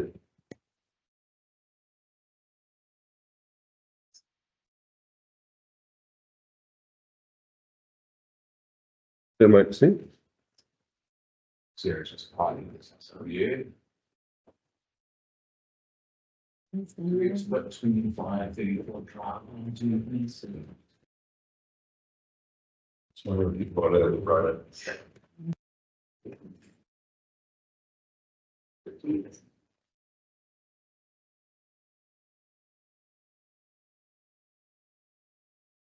See, we're about to, that still needs to happen. Yep. Starting under new, just needs to write long-term plan. Thank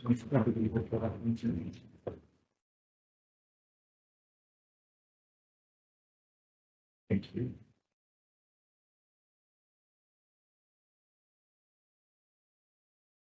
Go on now, because it's moved up. Yes. And that comes to Okay.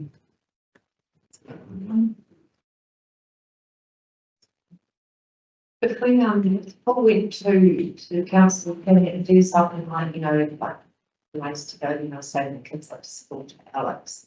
And we've got the gold these office classes and stuff like that, because there's nothing like that. At the moment, it's there.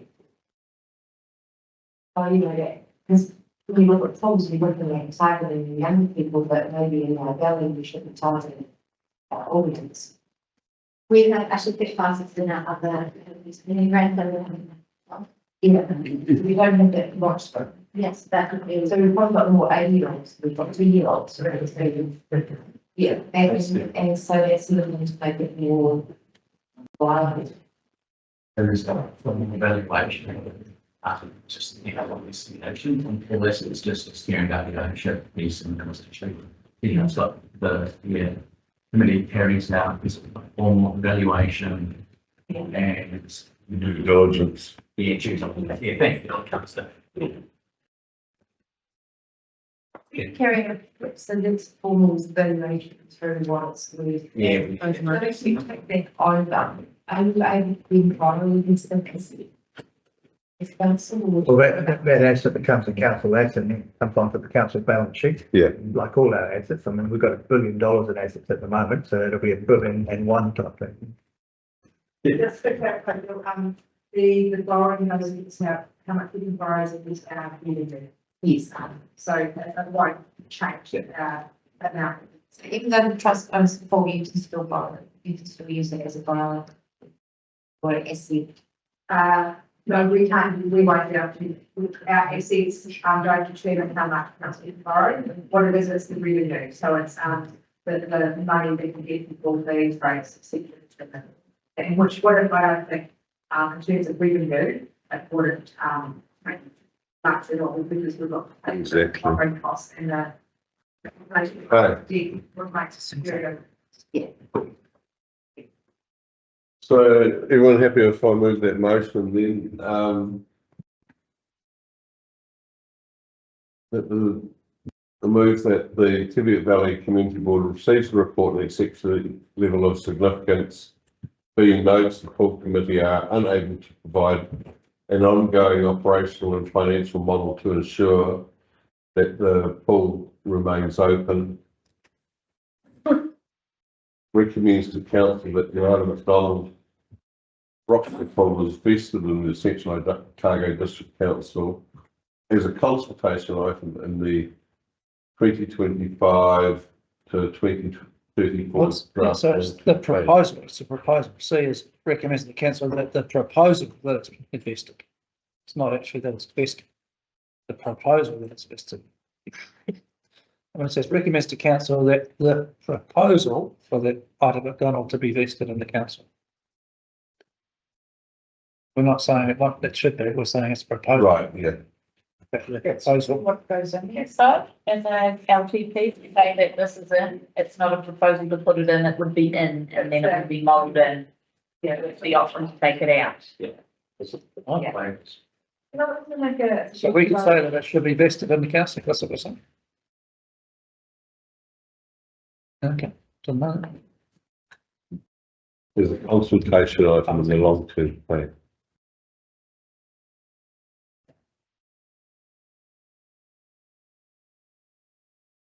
If we compare it to evaluation, just in light of the earlier conversation around the charitable trust and the trust document being set up, I think if we add something to D, that if they need to change legally, their status to enable to be vested in land, that that work is done by the committee rather than the trust. So just suggest that we add something there if needed. Then the committee undertake to ensure that they have the correct legal status of the activity.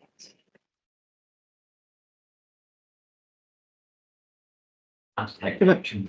Yeah, Take that. yeah, it might not be needed, but in case it is.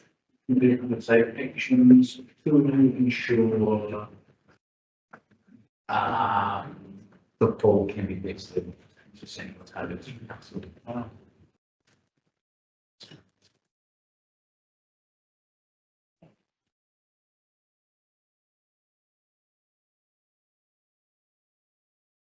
I just wanted to, through B, that's a full committee unable to. I just wonder if we want to mention the governance piece in there. Provide ongoing governance and operational. Look, someone say, well, we can find an operational and financial model, but it's the governance, it's where the liability sits. Nice.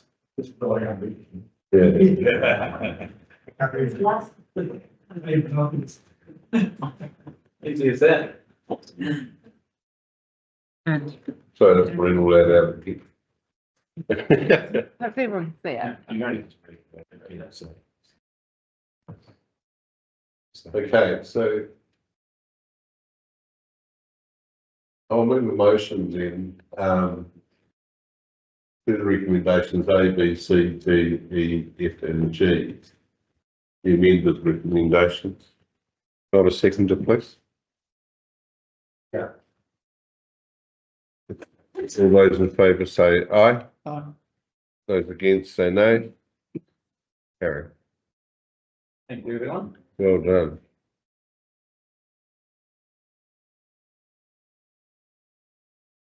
You got all the same stuff, eh? Thanks, guys. Well, that's good. Cheers. Yeah.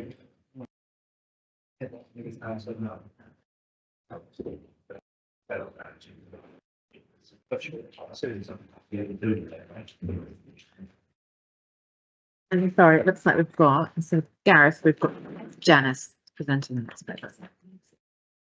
And Lee. Pardon? So we've got Lee and Janice presenting the next paper. The grants budget. Builders. We're on, Oh. Yeah. Really taking it out of order. You'll get like,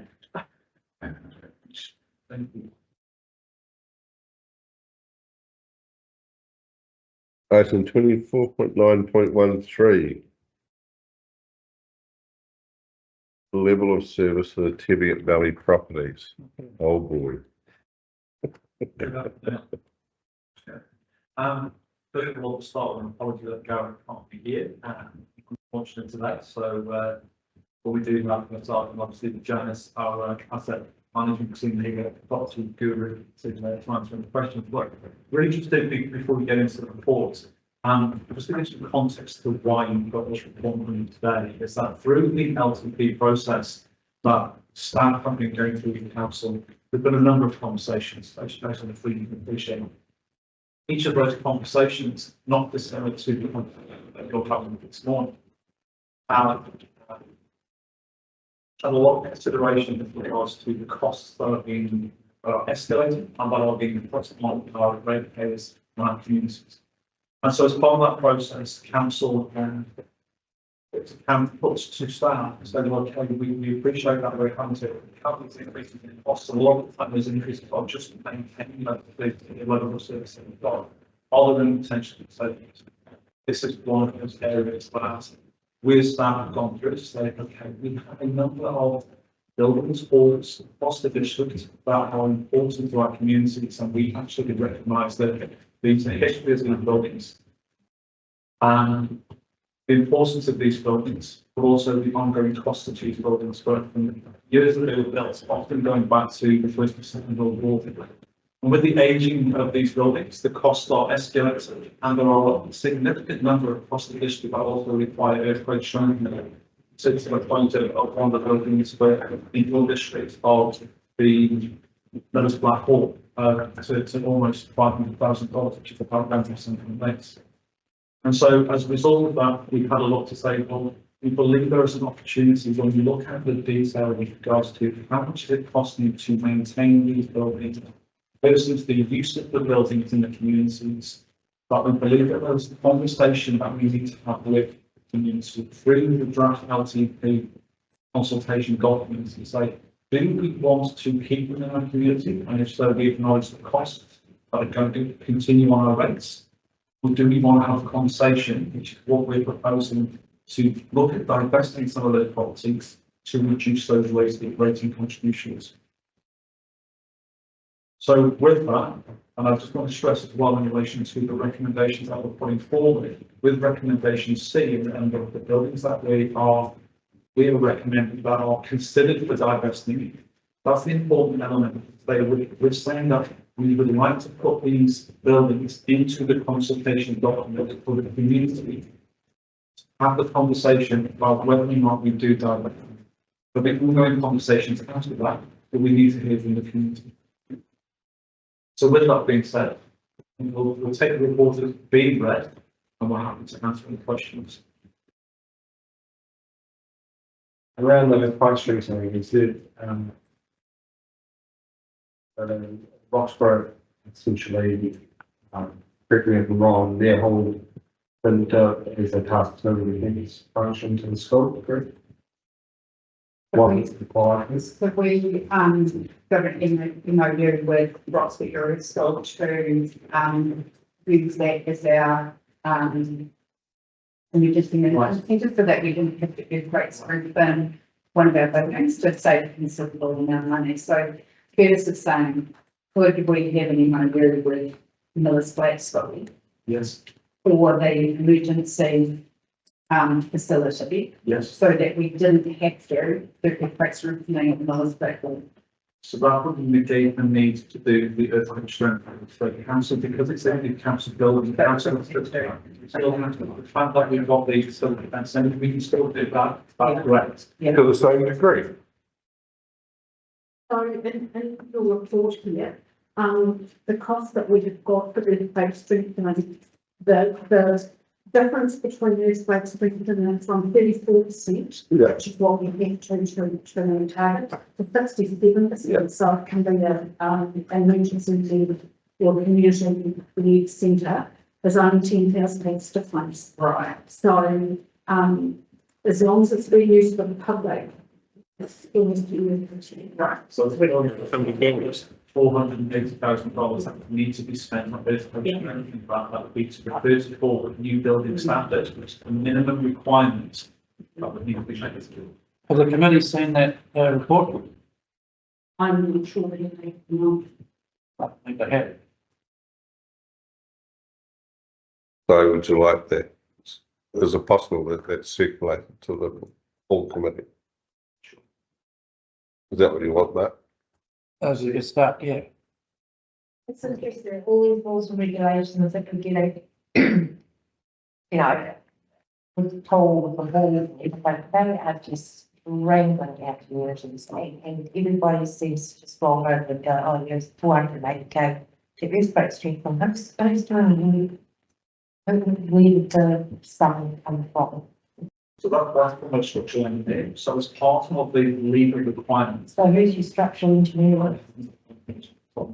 So What about the what about the community hire its own structural engineer and have a lot, because with one local building here that had to be earthquake strengthened, they got 2 quotes and one guy said, look, it's really easy, and it cut the cost by huge sums of money, and I think this 480k and council getting all its quotes and stuff from its and its preferred contractors, I think we're being started.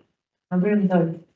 I appreciate the comments. I guess if the community were looking to get their own engineer structural engineer to have a look at that, they need to ensure they're meeting the requirements of the legislation to have qualification to do that. It needs to do a detailed seismic assessment. That was quite expensive. Or we haven't had an earthquake in Miller's Flat for a very long time. You know, That's irrelevant too.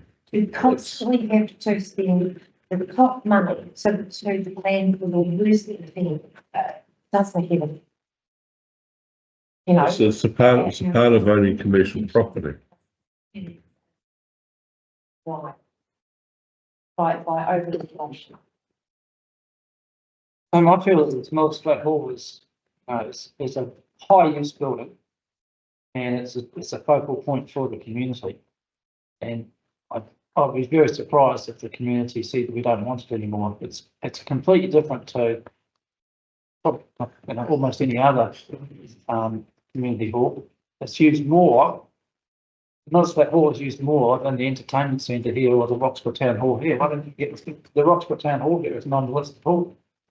For some reason, I don't know why it is. It's part of the entertainment. If you run 82 to 128 properties a year in the past 2 years. Yeah, it's, it's, Even with 1.5 to 200 times a week, it's been good. And for those of us that live outside Roxburgh, rural areas, apart from our roads being maintained, it's the single most important council asset that we use. And we're quite a solidly rating base. We're not not large in numbers, but when we've got landholders trying to do it, there's a lot of us that it's about one of the main things which we really did.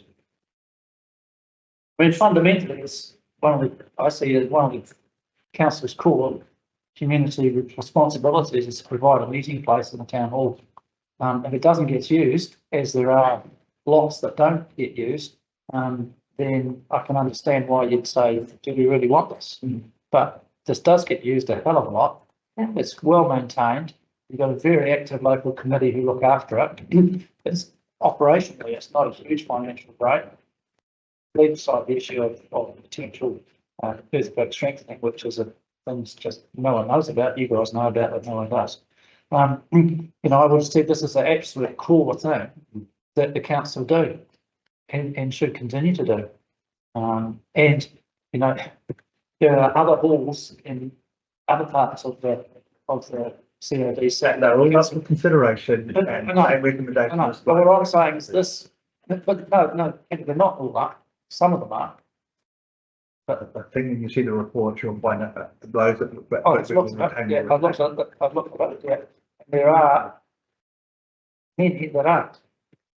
So I think that we're wasting our time putting this in the yellow category and it should be in the green category. I'd just like to double check on the legal status of the land. It's so complicated and there isn't a lot of additional information. It is complicated, so part of it, the board stuff sits on the council, and then part of the board comes over to the other side of land that is owned by the. So, yeah, so there will be similar to go to legalise this structure. It's an old historic. It's gone back from beyond this, it's never been addressed. And even though there's never around falls and the past. So it could potentially be divested to the community.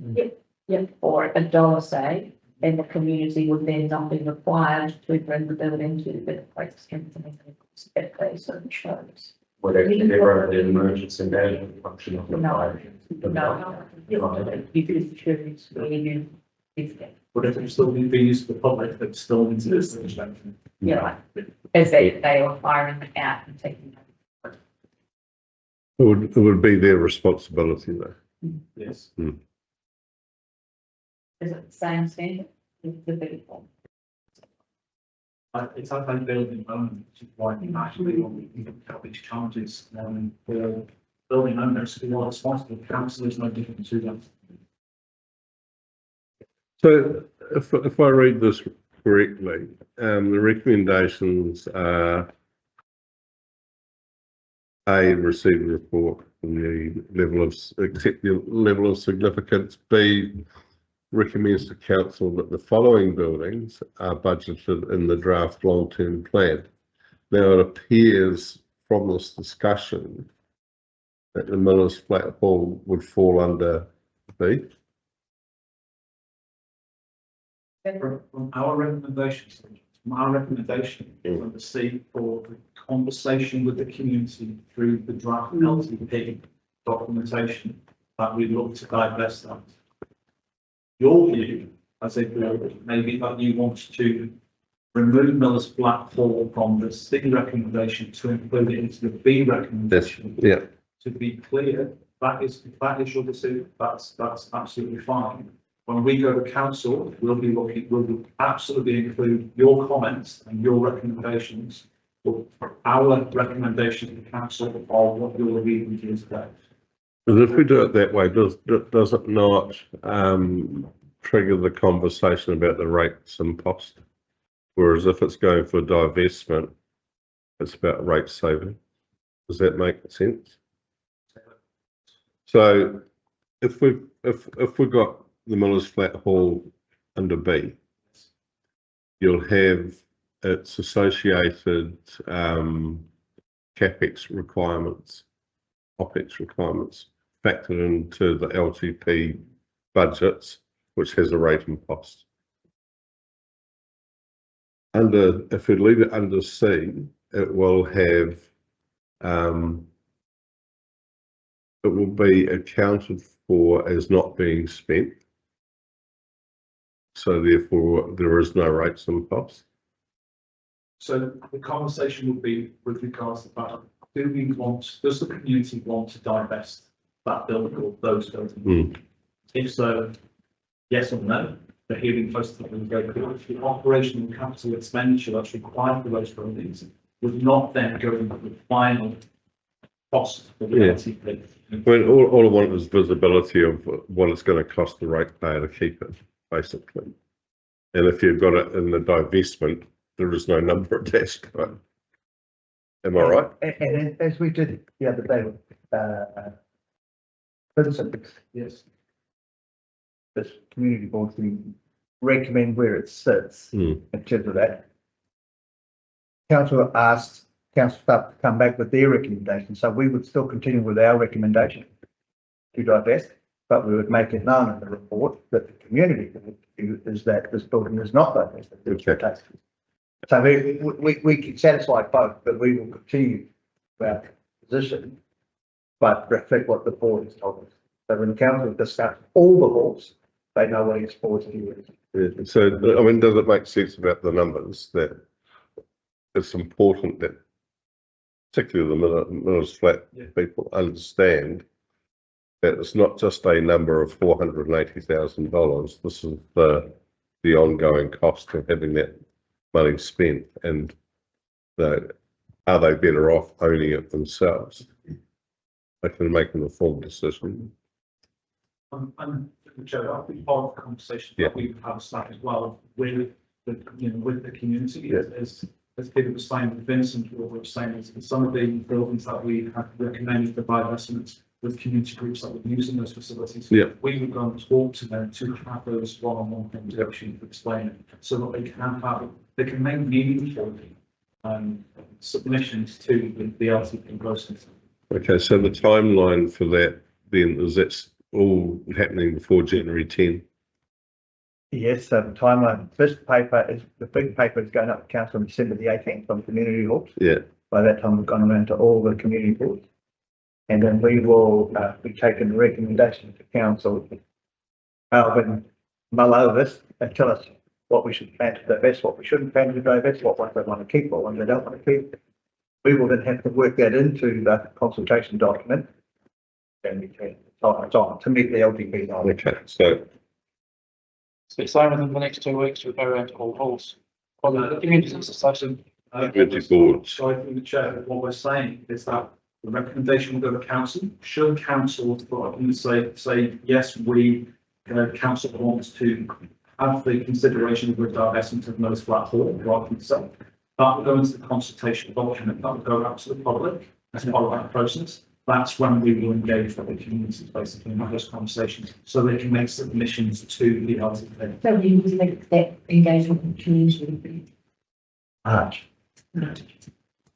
does that work with the farming calendar and stuff? Because I know in this valley area. That would be one, yeah. So that's big enough for the meeting. Yeah. So that's the Miller's Flat Hall. Not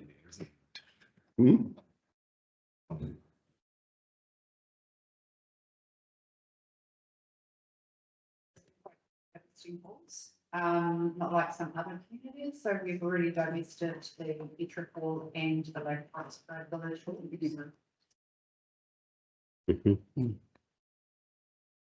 So the Roxburgh Squash Court. there has been a suggestion that that is retained and turned into storage for various community groups. But what the cost of retaining it would be is unknown.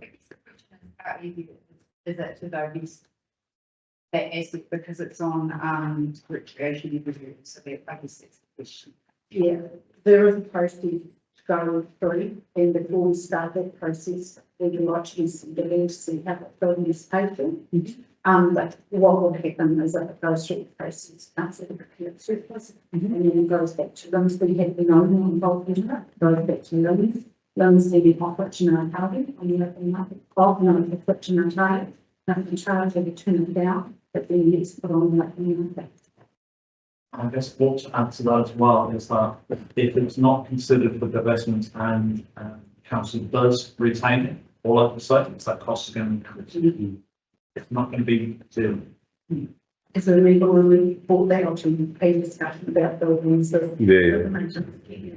You know, what we try to do is. So there's my only idea, and as council is that we are looking for outright space around using. So if we've got a building that isn't easy to go west, and we're going to go and maybe some containers or something somewhere, could we use this building if we had that has no purpose at the moment as storage? So It's a challenge with that is that having a container involved in the not knowing the cost of what it's going to be, certainly cheaper than maintaining the whole building. okay, so I mean that's fine to get conversation as well, but I mean, The building we have to consider and look at, isn't it? And the water proof and the proof, but that's because of payment is so. I mean, it would be great if we could at least do it in the building itself. Yeah. So That would be helpful. Yeah, it's too much time. Yeah, but if they don't want to. so leaving it in C will Yeah. spark that consultation anyway.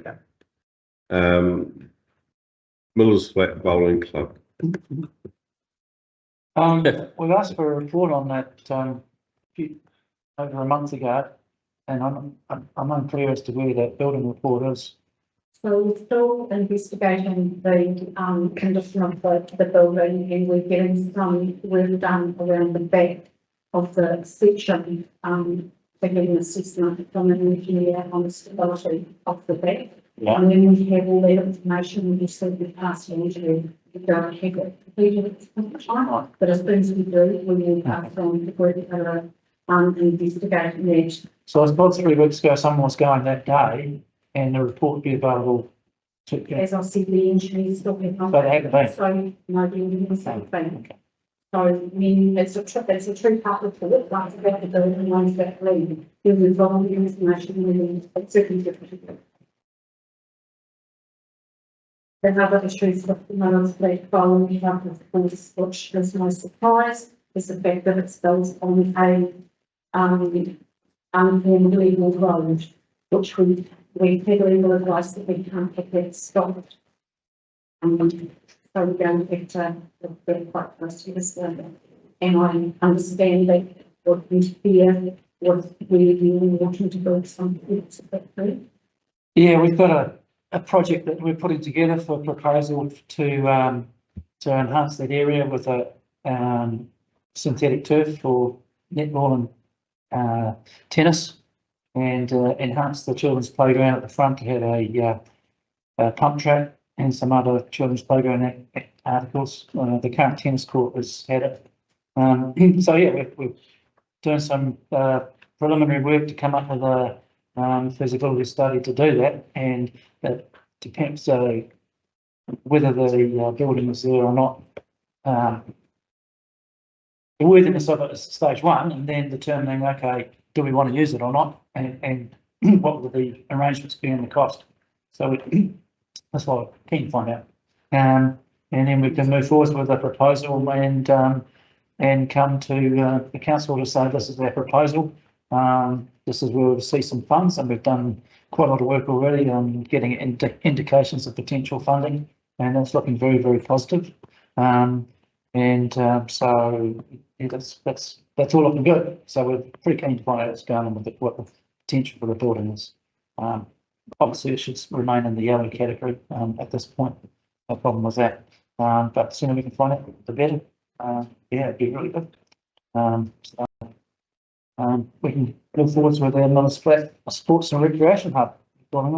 And later on, I'll just talk about there is a sum of money in our reserves for the middle split, but for this particular place, there's some reserve funds in there as well.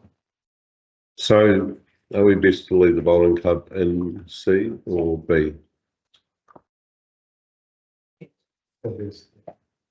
In C? Okay. I'm behind you. Just the only member. Right. Okay. I'm assuming that people are supporting the retention of the service centre and the entertainment centre and moving the Miller's Flat Hall into item B. So I'll make the motion that as per the recommendations A, B and C. All those in favour say aye. I'll second that. Oh, well done. All those in favour say aye. Those against say no. Carry. Thank you. In this slight change, I was going to propose maybe that we move the finance report up and hear that next, because we've got Paul and Desawick here, and then perhaps have a break for lunch, because probably everyone's ready.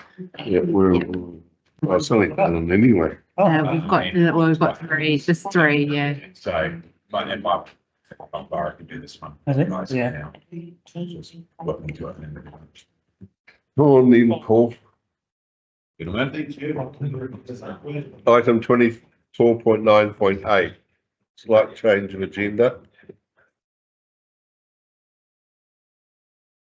Teviot Valley financial report for the period ending 30 September 2024. So Welcome, Paul, and sorry. Just changing the order slightly, so Paul and Desawick don't need to. So what number are we on now? Excuse me. Sorry to cause all this stir. Donna's an apology today, Donna's some stuff she needed to do. So to say that works with Donna, and worked with Donna, and I thought it would be a good experience for the sailor to come along to the community and see how it operates in the flesh, as it were. And I'm hoping that the sailor's going to be able to answer some of your tricky questions. Yeah. Thank you. I'm going to take the report as read. And I really want to talk, there's a couple of points I want to raise, and there'll be a couple of points in relation to reserves that we can talk through. The initial financials, I really wanted to explain what each of the columns means so that people understand where we get these numbers from, what you're actually comparing your results against. It's not so important for the first page, which is the operational side of it. That's the revenue coming in and the operational expenses coming out in terms of the columns that we have across there. So on the left, you've got your annual accounts that the council went through its process and is adopted at the end of June, just gone. So that's effectively our base budget that we work from. The next set of numbers is the year to date. So that's your actual numbers that have been spent for the period 30th of September 2024. Then we have what's called a revised budget, and the next column over and the final column on the right are budgets that what we call revised budgets, and that's anything that's been carried forward from the previous year that was unspent that had a revenue line attached to it. So we collected the revenue, we haven't done the work, or the costs of the project have increased and we want to reflect what the true costs are, go into the revised full year budget, which is the right hand side. And then it's split up in terms of the year to date revised budget. So your operational revenue and cost is no different. So you can look at either of those columns and look at the variances there. But where it does get come into play is in the capital space, which is on the next page. And you'll see the capital expenditure, especially in the town hall. We actually budgeted a full year spend of $68,000. But through the budget revision process, revised that up to $492,000. So that's the number we measure against, because that's the number that has effectively been approved by council. So the other little tricky part about that is that we haven't, in this particular annual plan, phased the budgets as money would be spent. So what we've actually done is taken 492 and divided that by 12, and by 12 things recorded each month. What we're looking to do for the annual for the long-term planning process is actually have a bit of robustness around the phasing of it, so we're not starting until October, rather than say we don't have a budget in there till October. So we get a bit more of a decent variance analysis, and the variance analysis isn't necessarily always that of a timing issue. So we're looking at doing that for the LTP. So that's a bit of a watch this space. And I think that if you look at the property costs and the capital spend with its overall unfavourable variance there, that's pretty much a timing issue. We're anticipating that the budget will be fully spent, and we won't necessarily go over budget, but it looks like we're over budget now because of how the budgets have been. But so we can move on to the reserve. Now, we received a couple of questions, and I think a couple of those were answered in the report.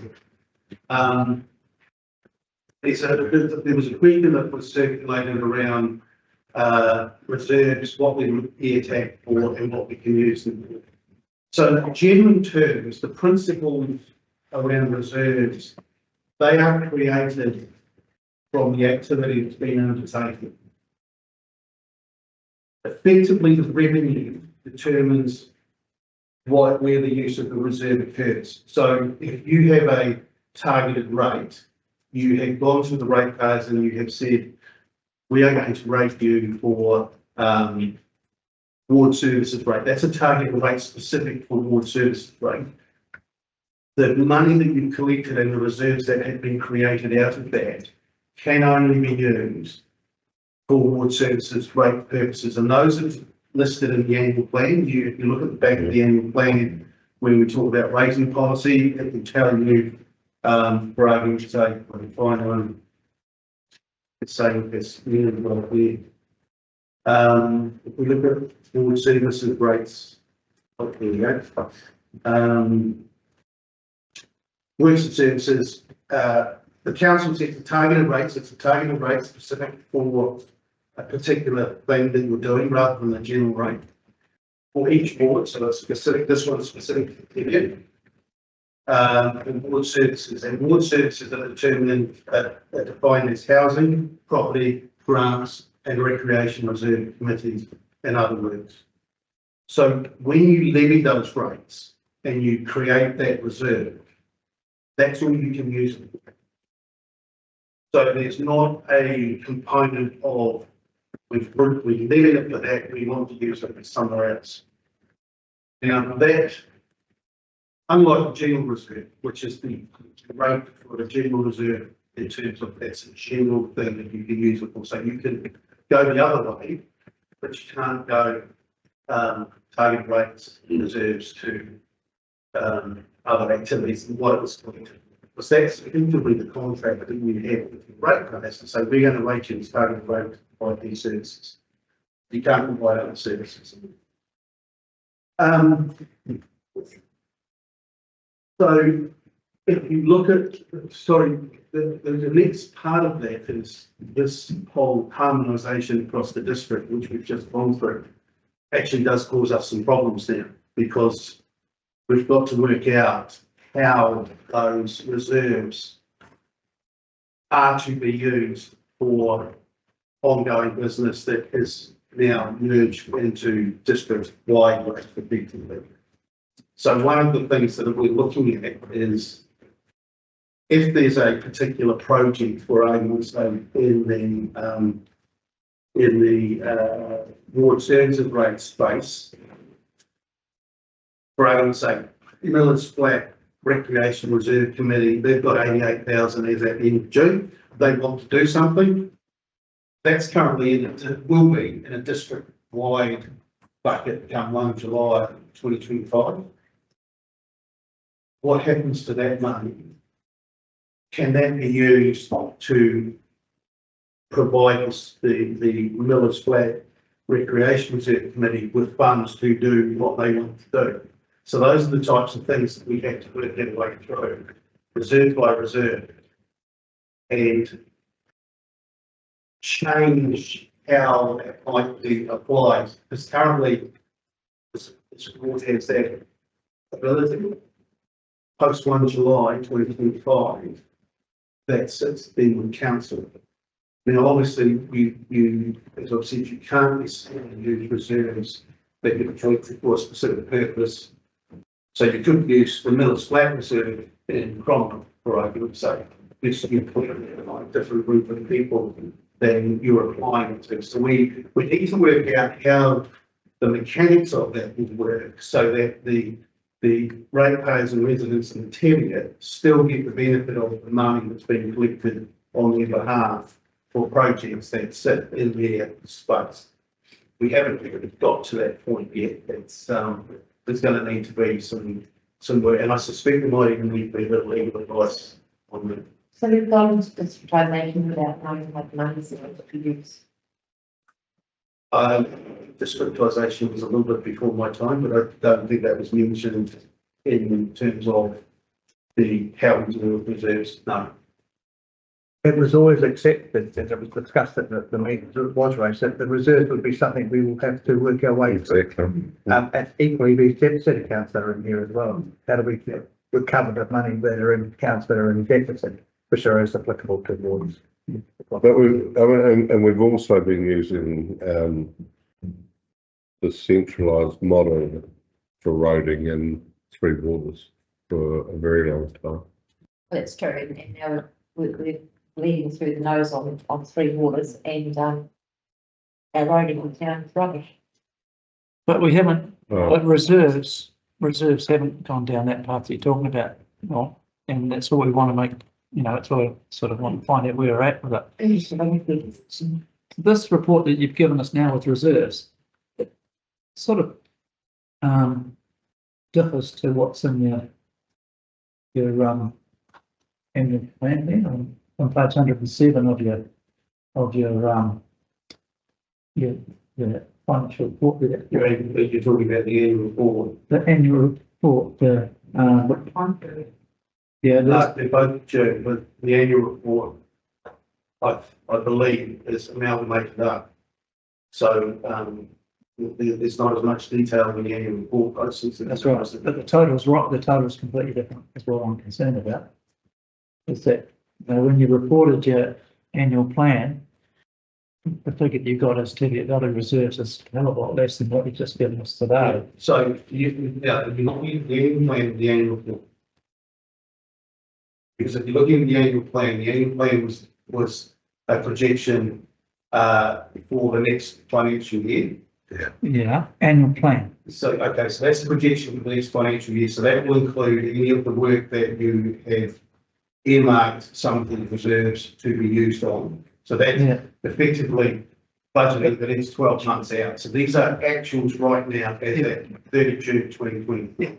Yep. So what we need to get you is the year to date, so 30 September 2024. But what you've just given us, so what you've just given us is this is September, or is this June? So this is June, so right, yeah. Yeah, exactly. So on your annual plan, it says at the 30th of June, I would have thought a starting point of that would be the same as the starting point of this. No, it won't, because when we budget to do the plan, the annual plan is finalised at 30 June. Yeah. As the numbers we know at that time. As the opening balance. Given the projections of the spend, etc., that we're going to have. Then we go through an annual reform process, which needs to be filed in order to annual reform. So what we need to get, which we haven't had time yet, because the annual report has only just been finished, is to issue the new balances for the reserves. So which one's right? The one you given us today? That one is at 30 June 2024. Right. That one we're looking at on the screen. That was council, that was presented to council. Was our best guess. For 30 June, the opening balance would have been 30 June 2024, our best guess, based on the movements at the time. Now, there would have been a bunch of movements and a bunch of transactions at the end of the financial year that arose out of the audit process that would not have been included in the annual plan, because the annual plan's timing was earlier than the audit. So this is the one we like. When you give us today, this is gold. This is gold. Yeah. Yeah. So this is just the difference is staggering. Yeah, it's about 200 or about 300,000, I think, from 300. Yeah. Yeah, and that 400,000 difference will be explained in the work that was undertaken while the annual plan was being consulted on.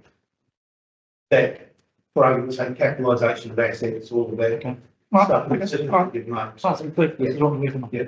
But what we will provide is a more up-to-date reserve balance, so it'll be 30 September. It's just that we provide over there. Yeah. So with the on particular on this one here, the forestry Roxburgh. So the columns, you got an opening balance and you got transfers in as rates in most cases. Column B. Yep. Is that rates in most cases? It could be land sales, it could be other income, so if it's a lease or something like that, it could be that. Okay, yeah. So and then Forestry, did you say forestry Roxburgh? That would have been those lots that got. yeah, so it started with 0, but I would have thought it should have had some value in there already. But so we've got transfers in anyway, and then we've got transfers out as well. Yep. Replanting Yes, control. and planting. Okay, so that money was transferred to planting on the hill. So the way I thought there was a net figure left after we'd done all the planting. I thought we got 160 in. And it cost us 100, leaving us 60, and it cost us another 30 odd for the planting, and that just seems to have disappeared. Probably in 20 years. Because we. I think it was about 80, wasn't it? Remember? Yes. Yeah, I So think. it wouldn't be in this financial year. Yeah. Right.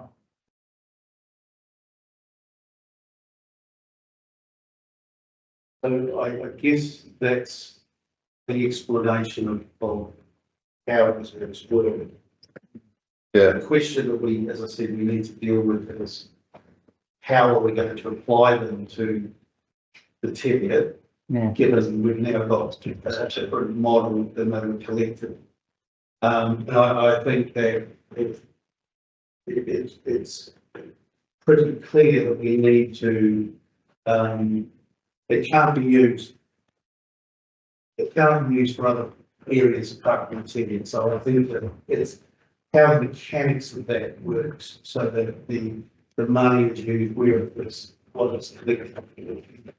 And then the district, so for argument's sake, if it's a shortfall, we would potentially apply, and I'll just take the minutes later, representing the gain for not to put something else there that was more than the 88,000.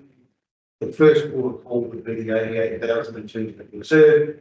The second port of call would be the district to fund and it's up to them. So that is how I think it would. And the process that we need to go through is to ensure that the reserves contained here are appropriately identified, because this is not just a Teviot issue, this is across the other wards. Yeah. So we need to identify and make sure that those reserves are effectively kept ring fence for the purposes of the police. And I think we're having a discussion as well around grants and using reserves for grants. So that obviously We've got a we're report. reducing our reserves a bit by bringing it to a position.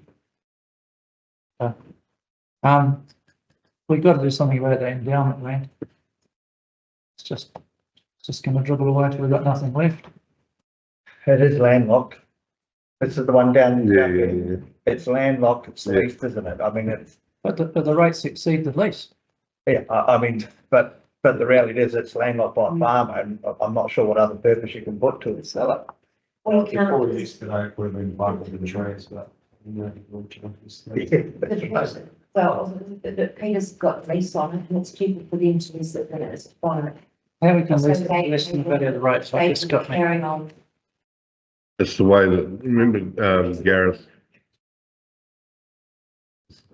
the last renewal gave them a lease in perpetuity, and the lease conditions don't allow for alignment with market rates or anything like that. I can remember.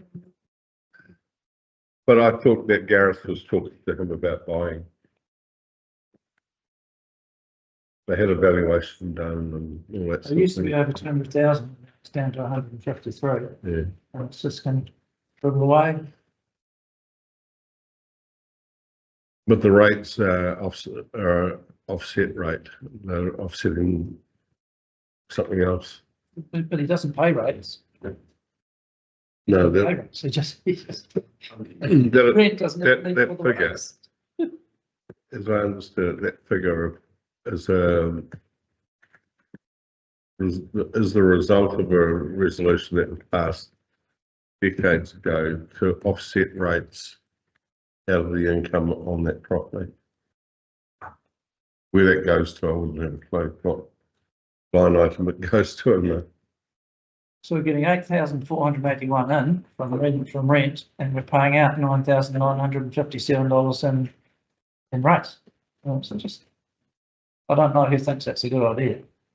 It clearly isn't a good idea, but if it's locked up in a lease in perpetuity, and our ability to spend is constrained by what we can do under that lease, that's whoever signed that up, we should take that to that board at that particular point in time, but that's history. We should have sold it this time last year. This time last year, we should have sold it. And we had the opportunity. Exactly. We had the opportunity to sell it. And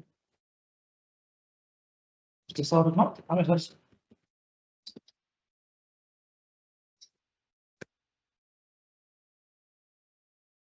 Right, any more questions for Paul?